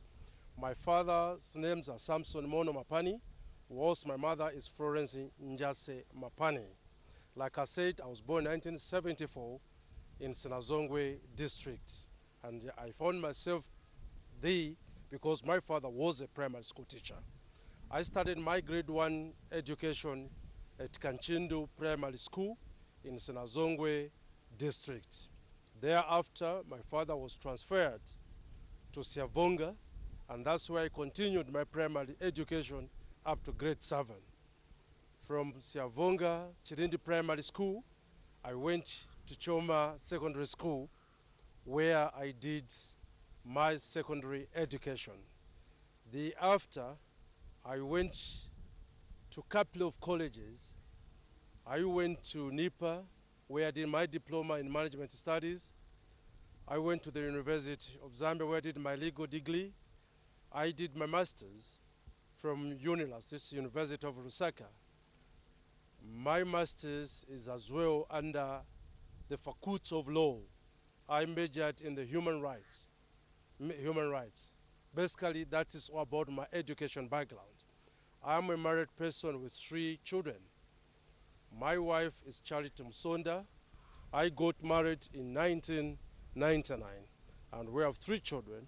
The firstborn is Mono Mapani, the secondborn is Jipego Mapani, and the thirdborn is Zirigabotu Mapani. Basically, that is all about my family.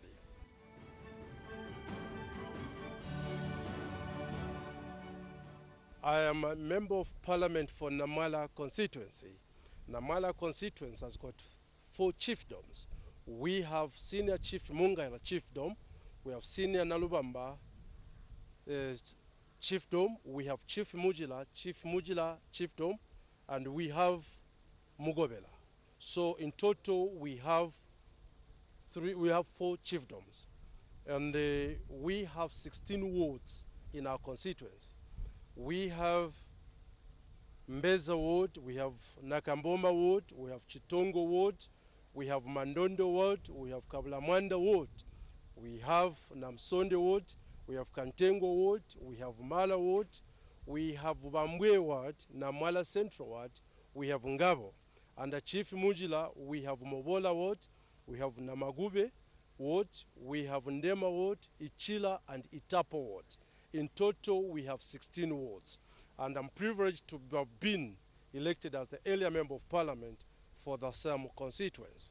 Our constituency is actually an agricultural constituency. There are only 2 activities that you can find in Amala.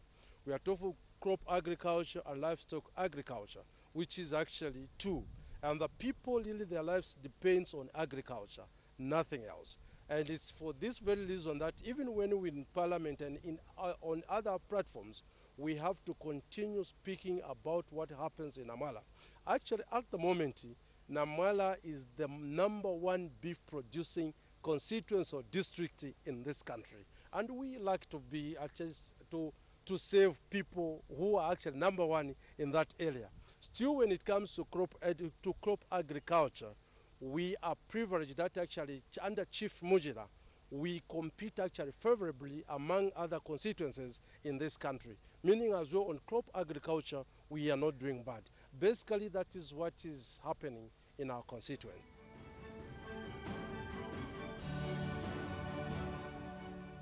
From the time I took over, or the time we were elected, we were given the first CDF, which was 1.6 million. And we are proud people to tell the nation that we utilized that 1.6 to a level where few people can see minuses. One among a few things that we did, we actually managed to construct and complete a school called Chitumbi, which is in Chief Mungaila in Mala. We built 1x2 classroom block. From there we went to Wizu.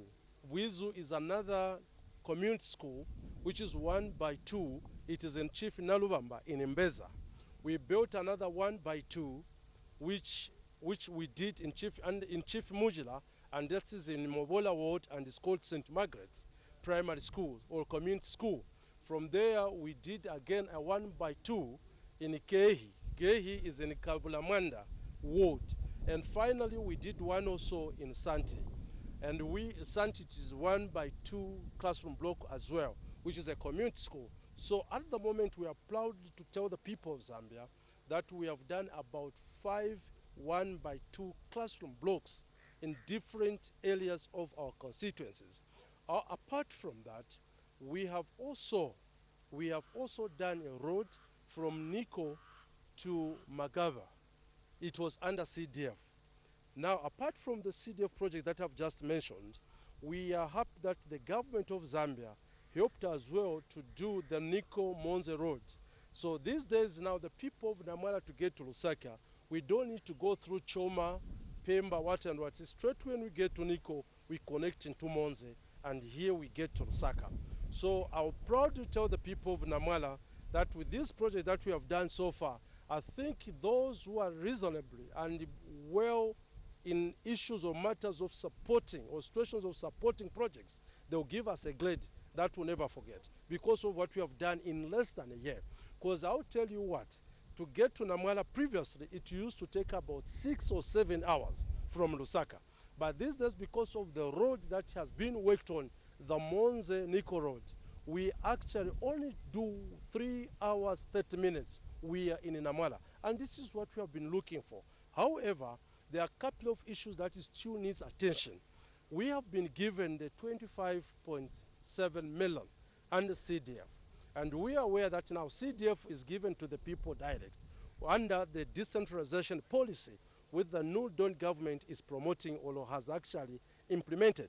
And this is the policy now which has actually made the people to decide on what they want done in their respective wards. And we have divided our wards into what we call developmental ward development committees. And still in the ward development committees, we have zoned the wards. And those are the zones now. People in those zones will actually decide or choose after their deliberations on what they feel done in the wards. And this is what we are doing. So we are happy that we have been given the 25.7 million under CDF. And this money, we have already started utilizing it. One among other things that we have actually spent this money on are the clubs for women and youths. We have already started giving the clubs the monies, and we have so far given quite a huge sum of money to those clubs. Not only that, in the next few days, we are starting working on the road, which is actually from Chief Mujila's Parasi to Kabanze turnoff. That is where Namwala constituency ends when you get into Namwala through Mapanza. And once that road is done, it's going actually to open a couple of issues, and it will ease people's movements from point A to point B. Further, we want to work on the Kabulamwanda Kantengwa road, and from Kantengwa to Shimogopola into the Mara road. So now, as I'm talking to you right now, the road from Namsonde to Mara is being worked on. These are the issues that we have been telling the people of Zambia that we are actually going to answer to people's aspirations, and this is exactly what we are doing. Apart from that, we have told the Ministry of Livestock to ensure that the insemination centers in our constituencies are completed and opened so that people can actually make the best use of them. Further, we are happy that the new Dawn government has actually started responding to the problems that our people are faced with, particularly the animal farmers or the livestock farmers. And this is one area where government should put more efforts because we are being fought right center by a couple of diseases. And we hope that with these vaccines that now government is releasing through the Ministry of Livestock, very soon we shall be able to double the number of animals in their constituency.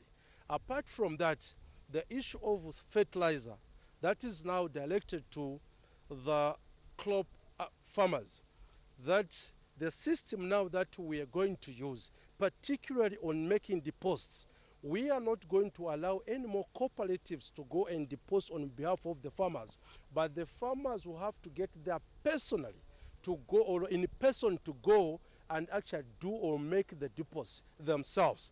This is one way of trying to avoid scrupulous businessmen who would want to pretend they are depositing for the farmers, yet they have another list of people